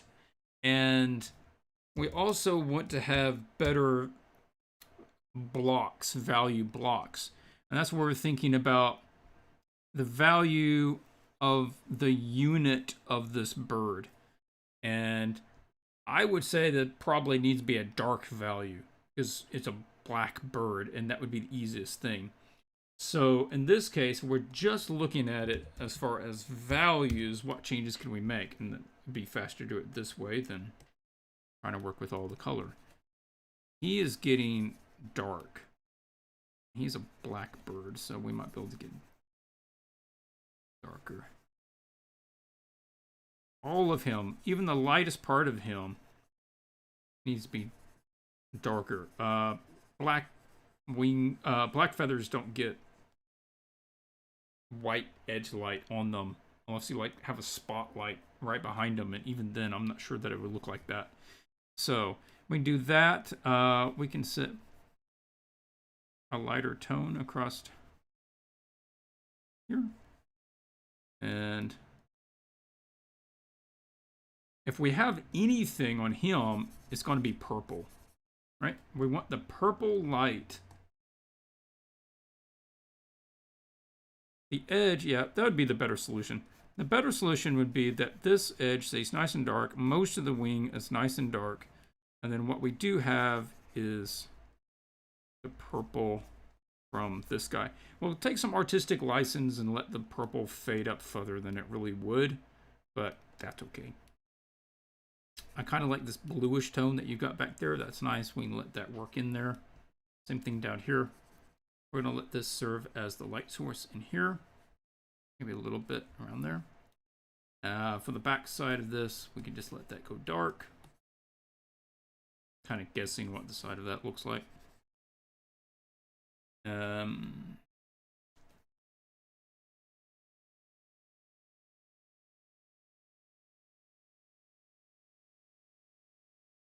Yeah. So.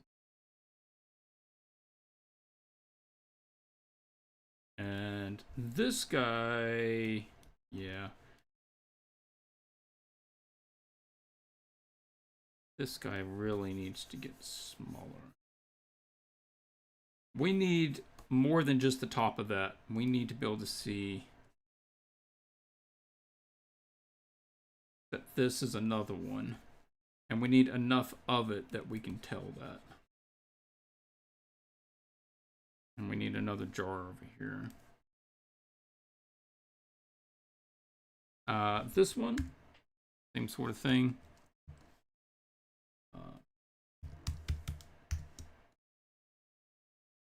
If we're going to have it, let's have it big enough that we can actually tell what we're looking at. So we're getting all the same pieces, and we're changing the recipe of how much of each one. Bring that back here. And we need to bring out the shape of this better.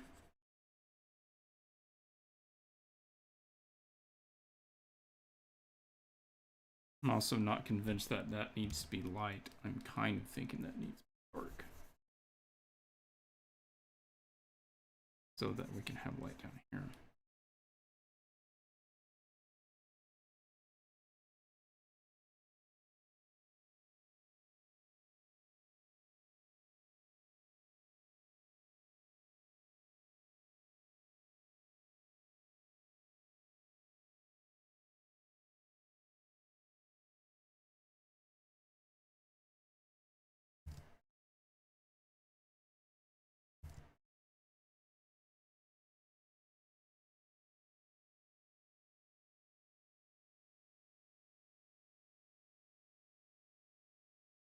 Yeah.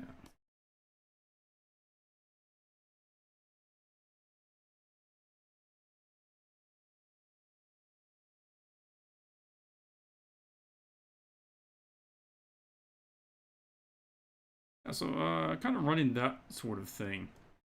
Simplifying that value scheme so that we've got darks, mediums, and lights. And we're trying to group things more so that they are definitely one category or the other. Most of this bird is going to be darker,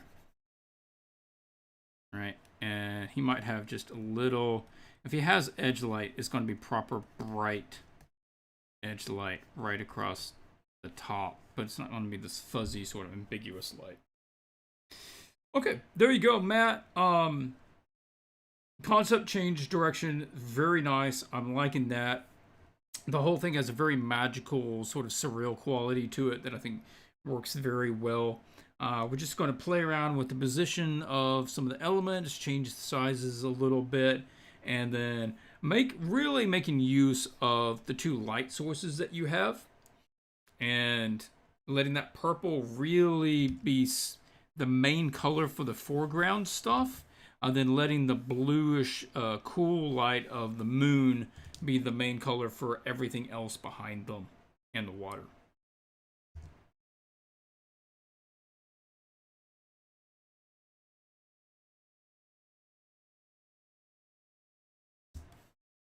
Okay, a couple other questions.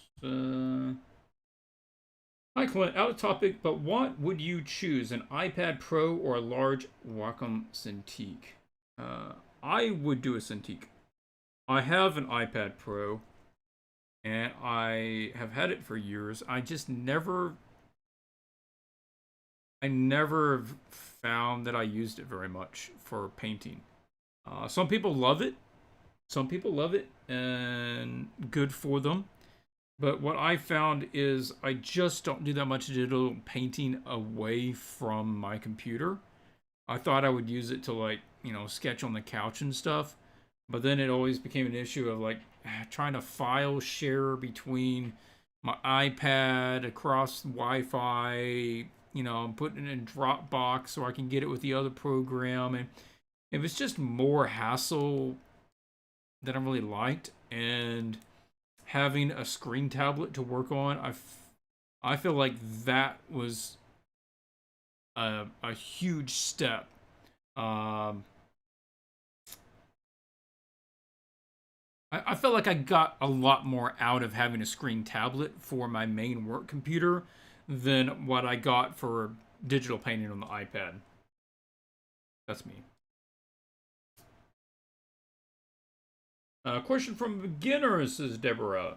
Is it better to start studying art fundamentals by line, weight, gesture, and anatomy, drawing skills? Or is it better to focus first on forms and values, painting skills? Well, I would put all of that in art fundamentals. My main thing with what would you study first is dealing with accuracy of observation. Being able to look at something and accurately be able to tell what you're seeing and being able to reproduce it accurately. Too many people get into imagination where they're creating stuff and they're drawing without reference too early. And it's just reiterating bad design and inaccurate proportions and bad anatomy, and you don't need to get into that. So for observation, I mean, you want to just be making sure that you can look at something, you can kind of judge the height and width against each other, make sure that that's correct. What was the different stuff you mentioned? By line, weight, not really. You can just sketch. You're not doing fine pen drawings. When you get into like pen art, line weight becomes more important. Gesture drawing can be good, but it's only good if you have good observation skills. If you don't have good observation skills, the gesture drawing is not going to teach you that much, or you're going to learn how to do things improperly. I would say learn forms. That's really important. That's a great way to start. Learn the basic forms, be able to draw any of the basic forms, the three-dimensional volumes in any orientation.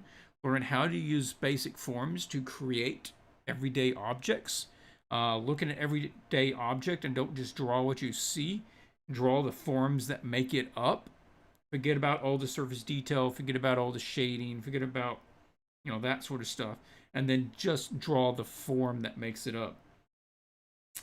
Pick up books like Keys to Drawing and Drawing on the Right Side of the Brain.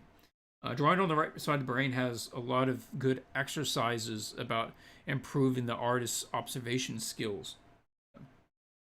Hey Clint, had a mentorship session with you about a month ago. I'm loving all the information that you provided me with. I recommend everyone trying it out. Well, thank you so much. I'm glad that you got a lot out of it and that you would recommend it. It's very nice.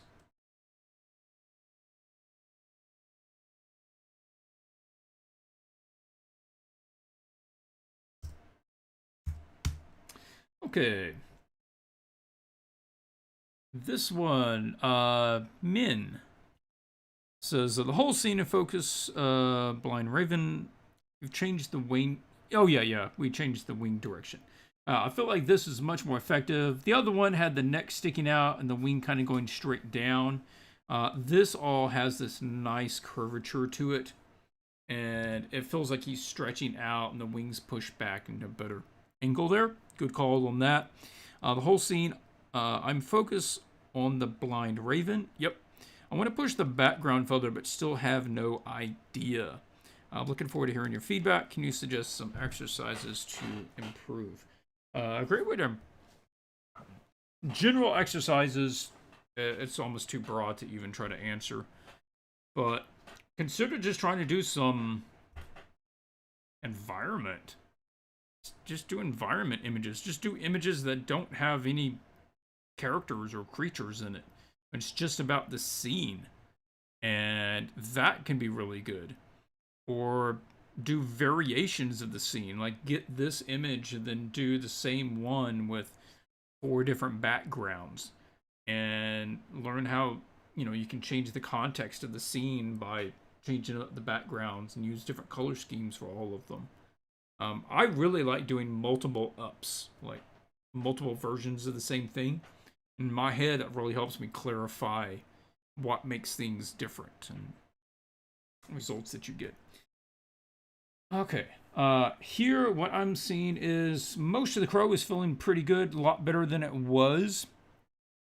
And I'm with you. This is all kind of take it or leave it. It's not really making the scene. It's not really adding to the scene. It's not visually interesting enough to really hold on its own. And I also feel like, what can we do to push the raven a little further? Right now, he just feels like a raven. He's blind, but there's nothing else particularly special about him.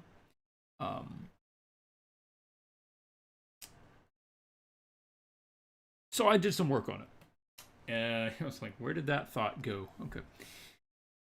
I'm not saying this is the answer. I'm saying this could be an answer. So I'll show you. What I looked at and what I was thinking is, we already have this. It's like, well, what if this was actually a vine?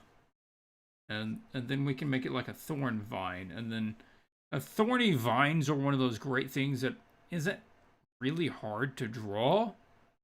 And you can do compositionally about anything you want with it. And it can look good. And you can just have thorny vines going off into your green mist. And yeah, that would be good. Visually for the challenge, I think that meshes fine. It's okay. We're going to be getting into a tangled threat, right? And that's kind of the thought of a thorn bushes. You're going to get caught in something, and there's going to be pain, but yet you're blind, and you won't be able to see where you are in this mess. And so there's overlap there. Between kind of the context of the image and the visual element. And I put some of that together. First thing I want to do is just paint out some of the background, even out the tone a little bit. And then the other thought was trying to make him more ghost-like. So he's like 100% opaque up by his face. Then he fades out kind of like a ghost as he goes down. So that's what some of these changes are about. And so I grabbed the black areas and I let some of the green show through the blackest areas. And then I found another guy's artwork. Somebody created this 3D render of a thorny bush. And so credit to him. I didn't even notice his name. Sorry. But I'm just using this as a mock-up. So I'll put that on there as a hard light, 88%. And did a little painting in order to soften out some of his tones there, let him fade out a little more artistically, a little more smoothly. And so the edges are a little more opaque, but then in the middles, that's where you see through it more. And so now we see the background, and we see the raven, and we see the branch, you know, all kind of going together. And then we could just have some foreground vines right there, just to have that extra layer, so we have like foreground, mid, back. I can't remember what that was. Oh yeah, just a little edge glow if we want to pop out that last edge there. So, you know, something like that I think could work really well, you know, even on a small size. And it sticks with most of the same stuff. The raven stays largely the same. Certainly the detailed area around the face does. The background is pretty nondescript. I would be more artistic than this. I just threw the image in the background however it fit. But you would want to draw them out so that they compositionally work a little better than this. And then, yeah, twist around some of the foreground ones and just have some of the thorns really clear on the foreground if you're going to be doing it this way. And you can give them a little glow. Some of this has like a little glow around bits of it because he's an apparition.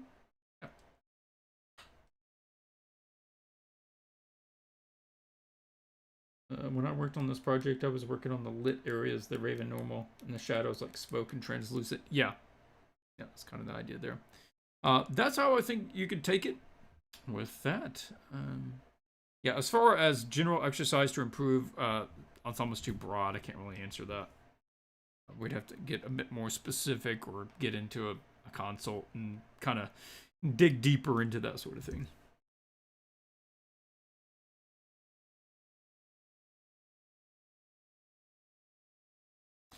All right, this is Nicholas. Yeah, for those of you who are going, man, I don't remember the concept for this. I don't think there was one. Yeah, he didn't make the deadline last time, so he continued work on it, and he's just sent in the final, and this is where we are. I took a few liberties with the pitch, as I wanted to make this piece fit in a series of images I'm working on that has a very high magic vibe and a bit of mystery to it, but still tried my best to maintain the general feel of what was originally asked. As always, thank you very much for your review and critiques. Man, Nicholas, doing some really good work here. So many things are working so well. Some high-level decisions here. I'd like to see some changes made, but I've got to say, so many good things are working. Like the value and the color separation of the petals against the background. The choice of having like the really soft air below and then combining it with the petals is really nice. The crown circlet pops out really well. The rendering of the crystals is nice.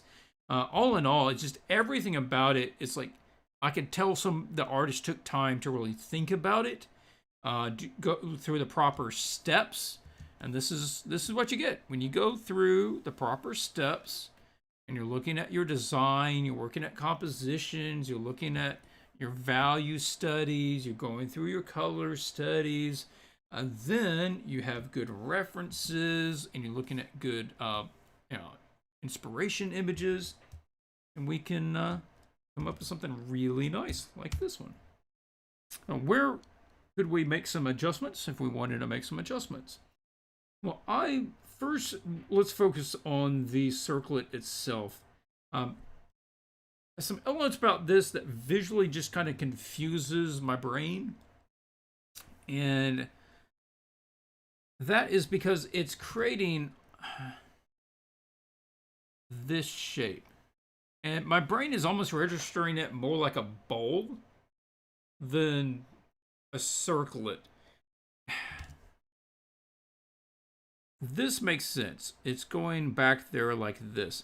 I think the issue is that I expect the front of it to continue this curve, but instead you have the front of it actually curving upwards, and having this curving upwards and having this curving downwards at the same time at this angle throws off my understanding of what the three-dimensional shape of this thing is.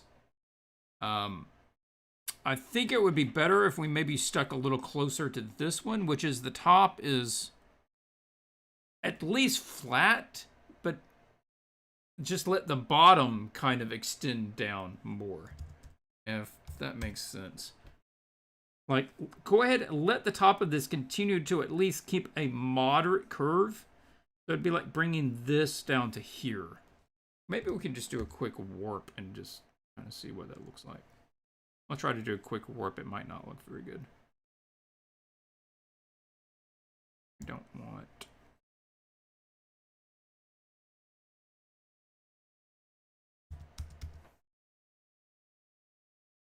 Yeah, this will just be a...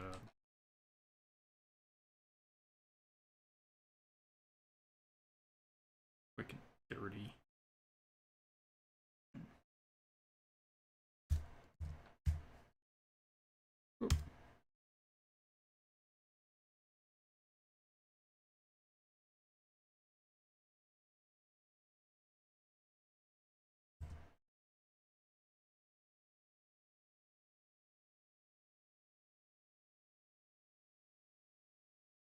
Oh, that's on that.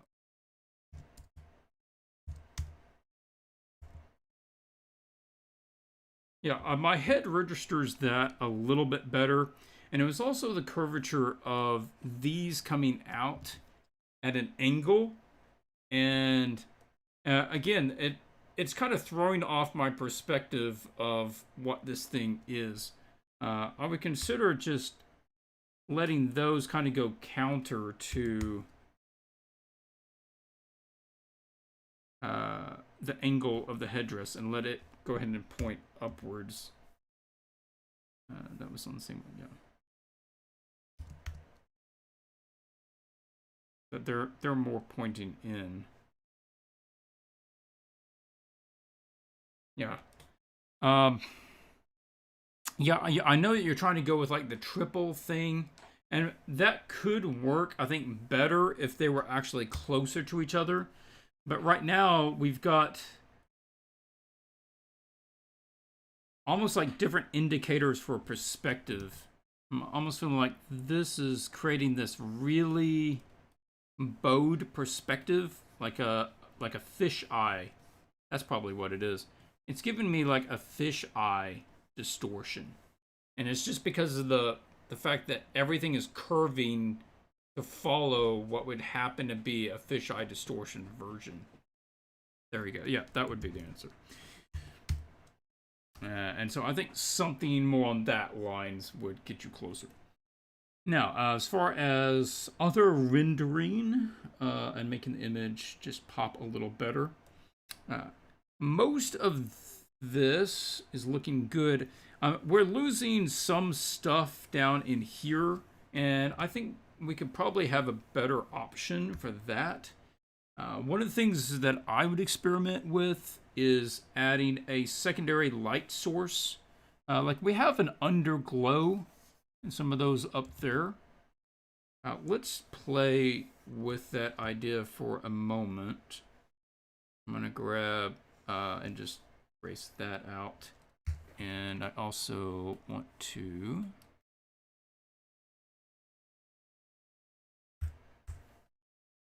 erase out as much of the purple that I can.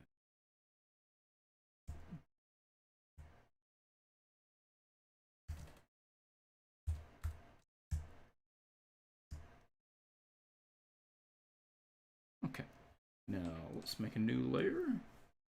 Apply that, and I don't have that. And something probably cool. Let's use Sergeant's color up here. Maybe something.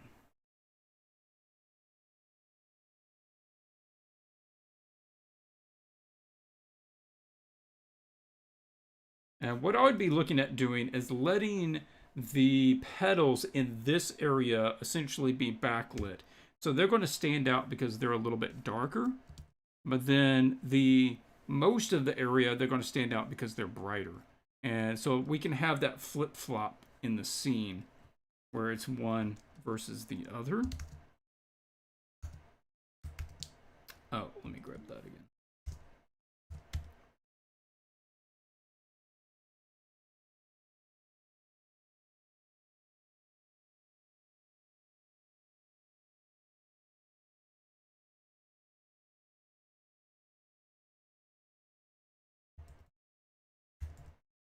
And I am also thinking that we may want another light source, a dull light source inside of the doorway.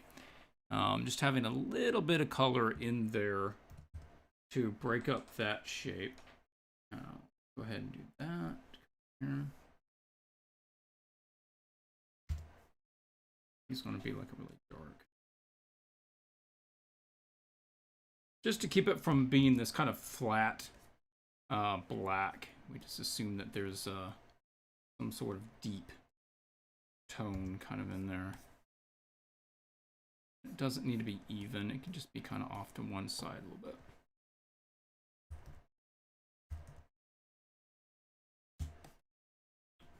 Be looking at that.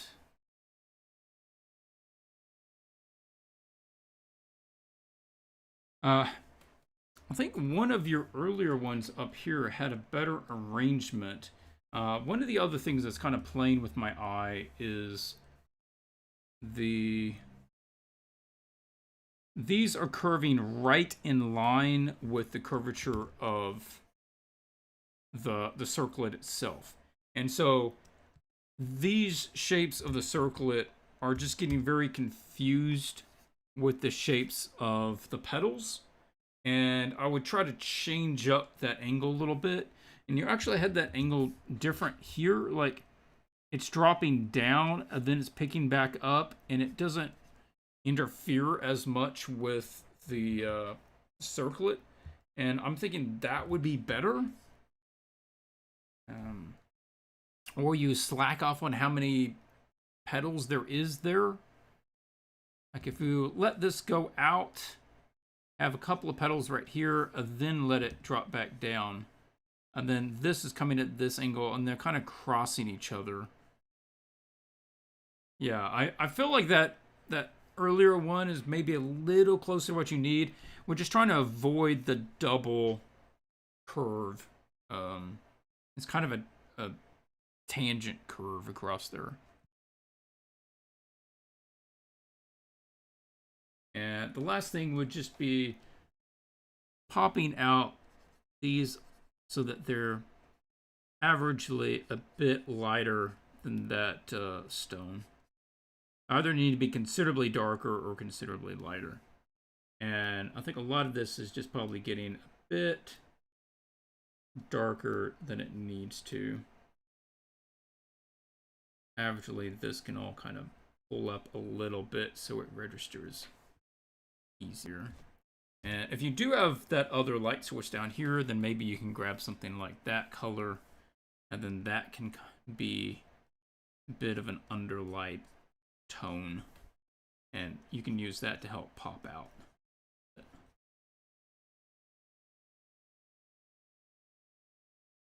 out. Beautiful piece, man.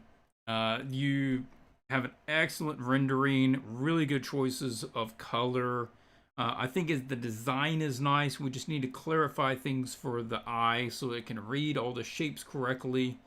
And yeah, that's one to put in your portfolio. Get that one all taken care of. It's reading really well. I particularly like some of the rendering of that crystal. It's registering as clear on that top part, but it has beautiful designs on the inside. Yeah, nice stuff. Nice stuff. Any more questions?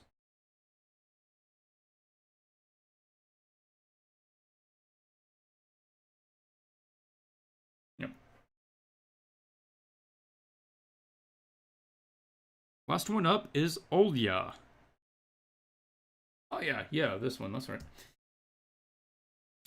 Thanks for the opportunity. Well, thanks for joining in. You guys are the ones doing all the work here. I really like the new direction more than the previous one. Good. Now it is has a little bit more story. Yeah, the narrative can make a difference. How do I push the last 10% to make this image look more professional and more appealing? Okay.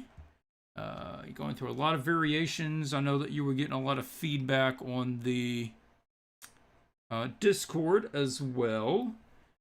Really interesting concept. Just visually, there's a lot of cool stuff happening here. What could we do?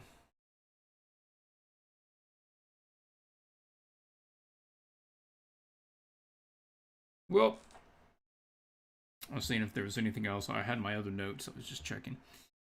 Okay, so if we're doing the root thing, one of the things that I would consider is running with that a little more. I don't know what this thing is. I don't know what it's doing, but it's obviously, taking its own liberties. So, I mean, I'm almost thinking like some of these are actually reaching down and sucking into the ground.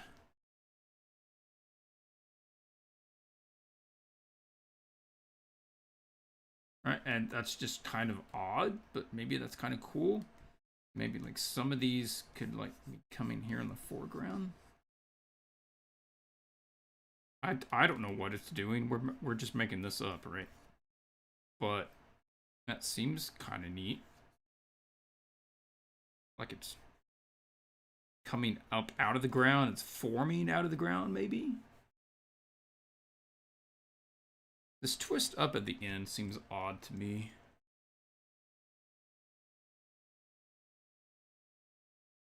I'd rather have just a simpler curve there.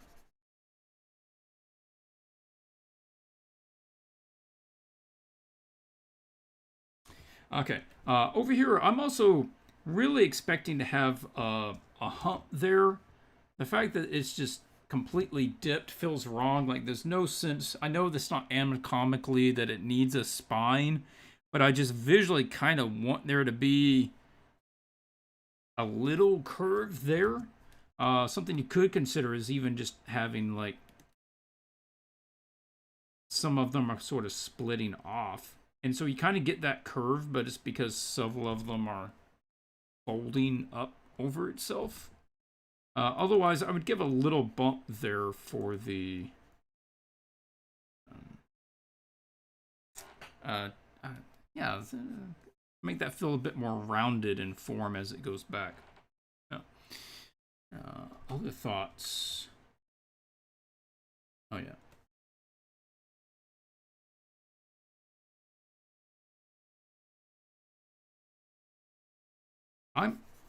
I would set the color back even further on some of this.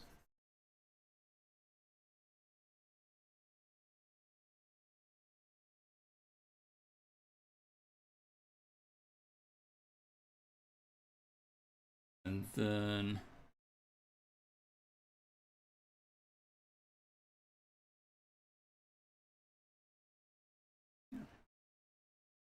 then I'm thinking we've got this red right now, and the red, we can maybe have a bit of the red in there, mainly just in the eyes. We don't need as much in the rest of the body. I want to be able to key that in with this since we have two colors and we don't want them completely discordant. So I'd pick out one of your elements here and have like part of the design on this thing is that same sort of red.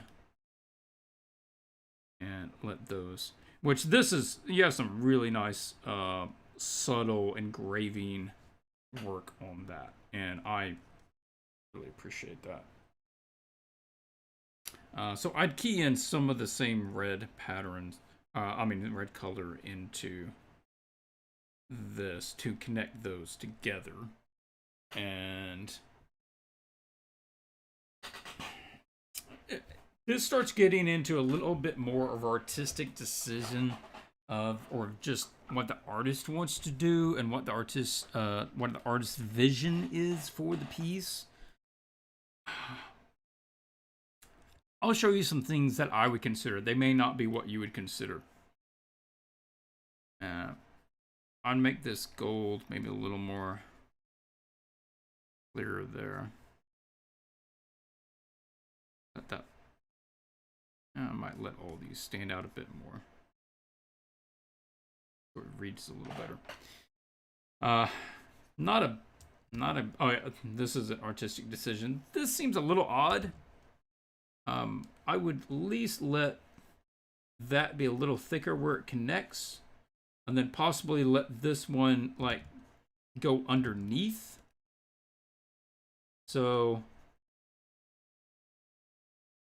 they don't mimic the exact same curve. That's the thing that's kind of bothering me a little bit. Like maybe it's going underneath here.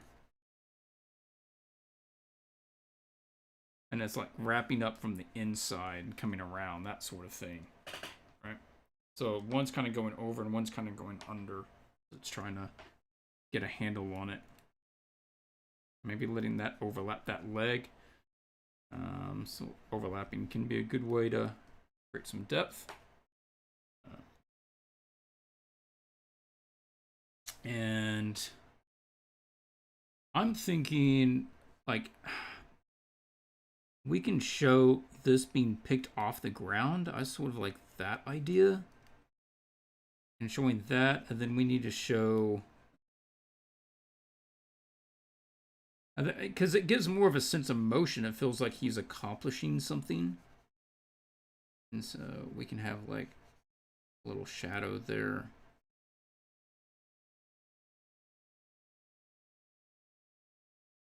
It feels like he's kind of picking it up as that side is sort of sinking.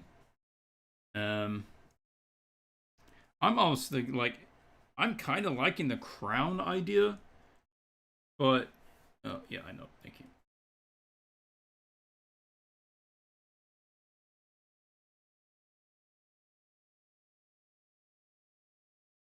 You know, we could take it further. We could have like a my soft one. Could have like a crown there in the foreground.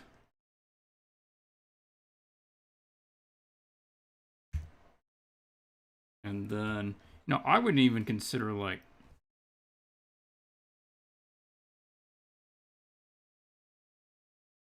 it's just a pile of crowns.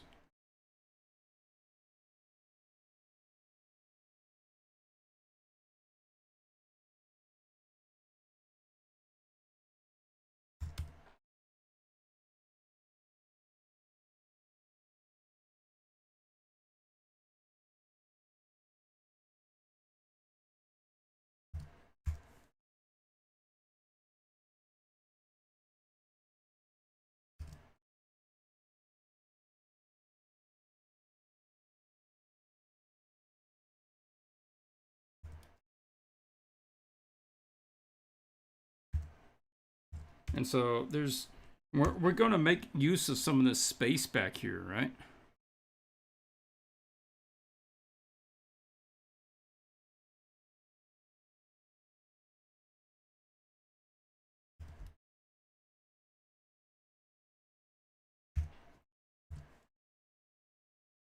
They have such a great profile to them.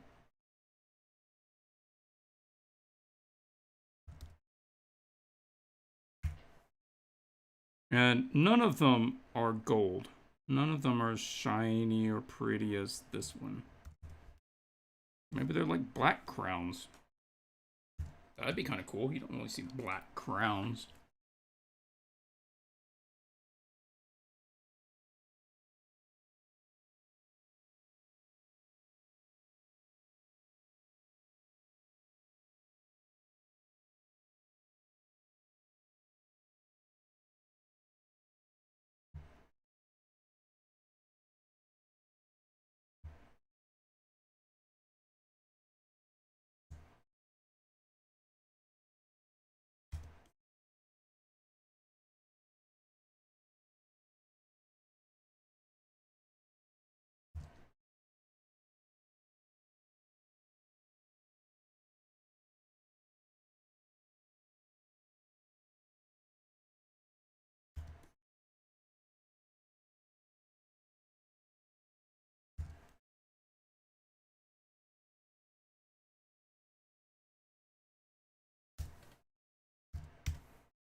what are we thinking about that? Does that seem like... Seems like a good direction to me.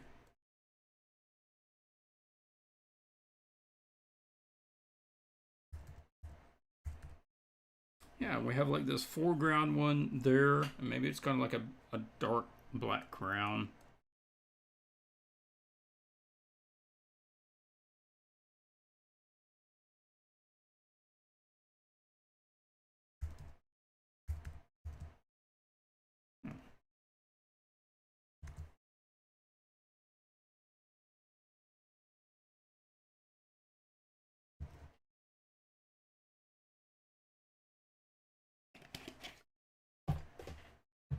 Okay, what else?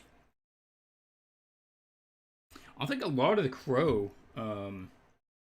Nicholas is liking it, and yeah, it's like that's really the thing that I have kind of to say the least about the images of the crow. It looks really good.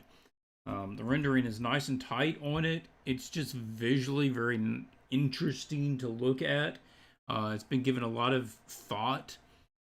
I feel and I can follow the three-dimensional weaving of the pieces amongst itself. A lot of time has been taken about where the holes are, the sizes of the holes, the patterns of the root stuff, and yeah, I think that's cool. Would we change anything else with it? Yeah, one of the things I would think about, probably something my brother would think of, is that's eraser.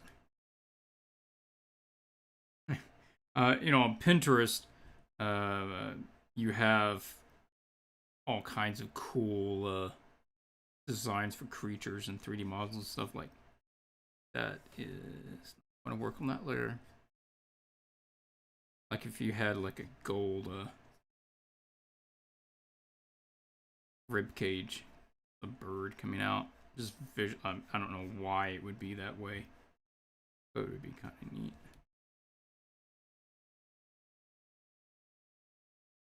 Like it has like a gold skeleton inside a part of it. And I am not up on my bird skeletal system, so I'm basically drawing a human human rib cage and saying it's a bird. And then maybe some of the bigger ones, like go on top of it.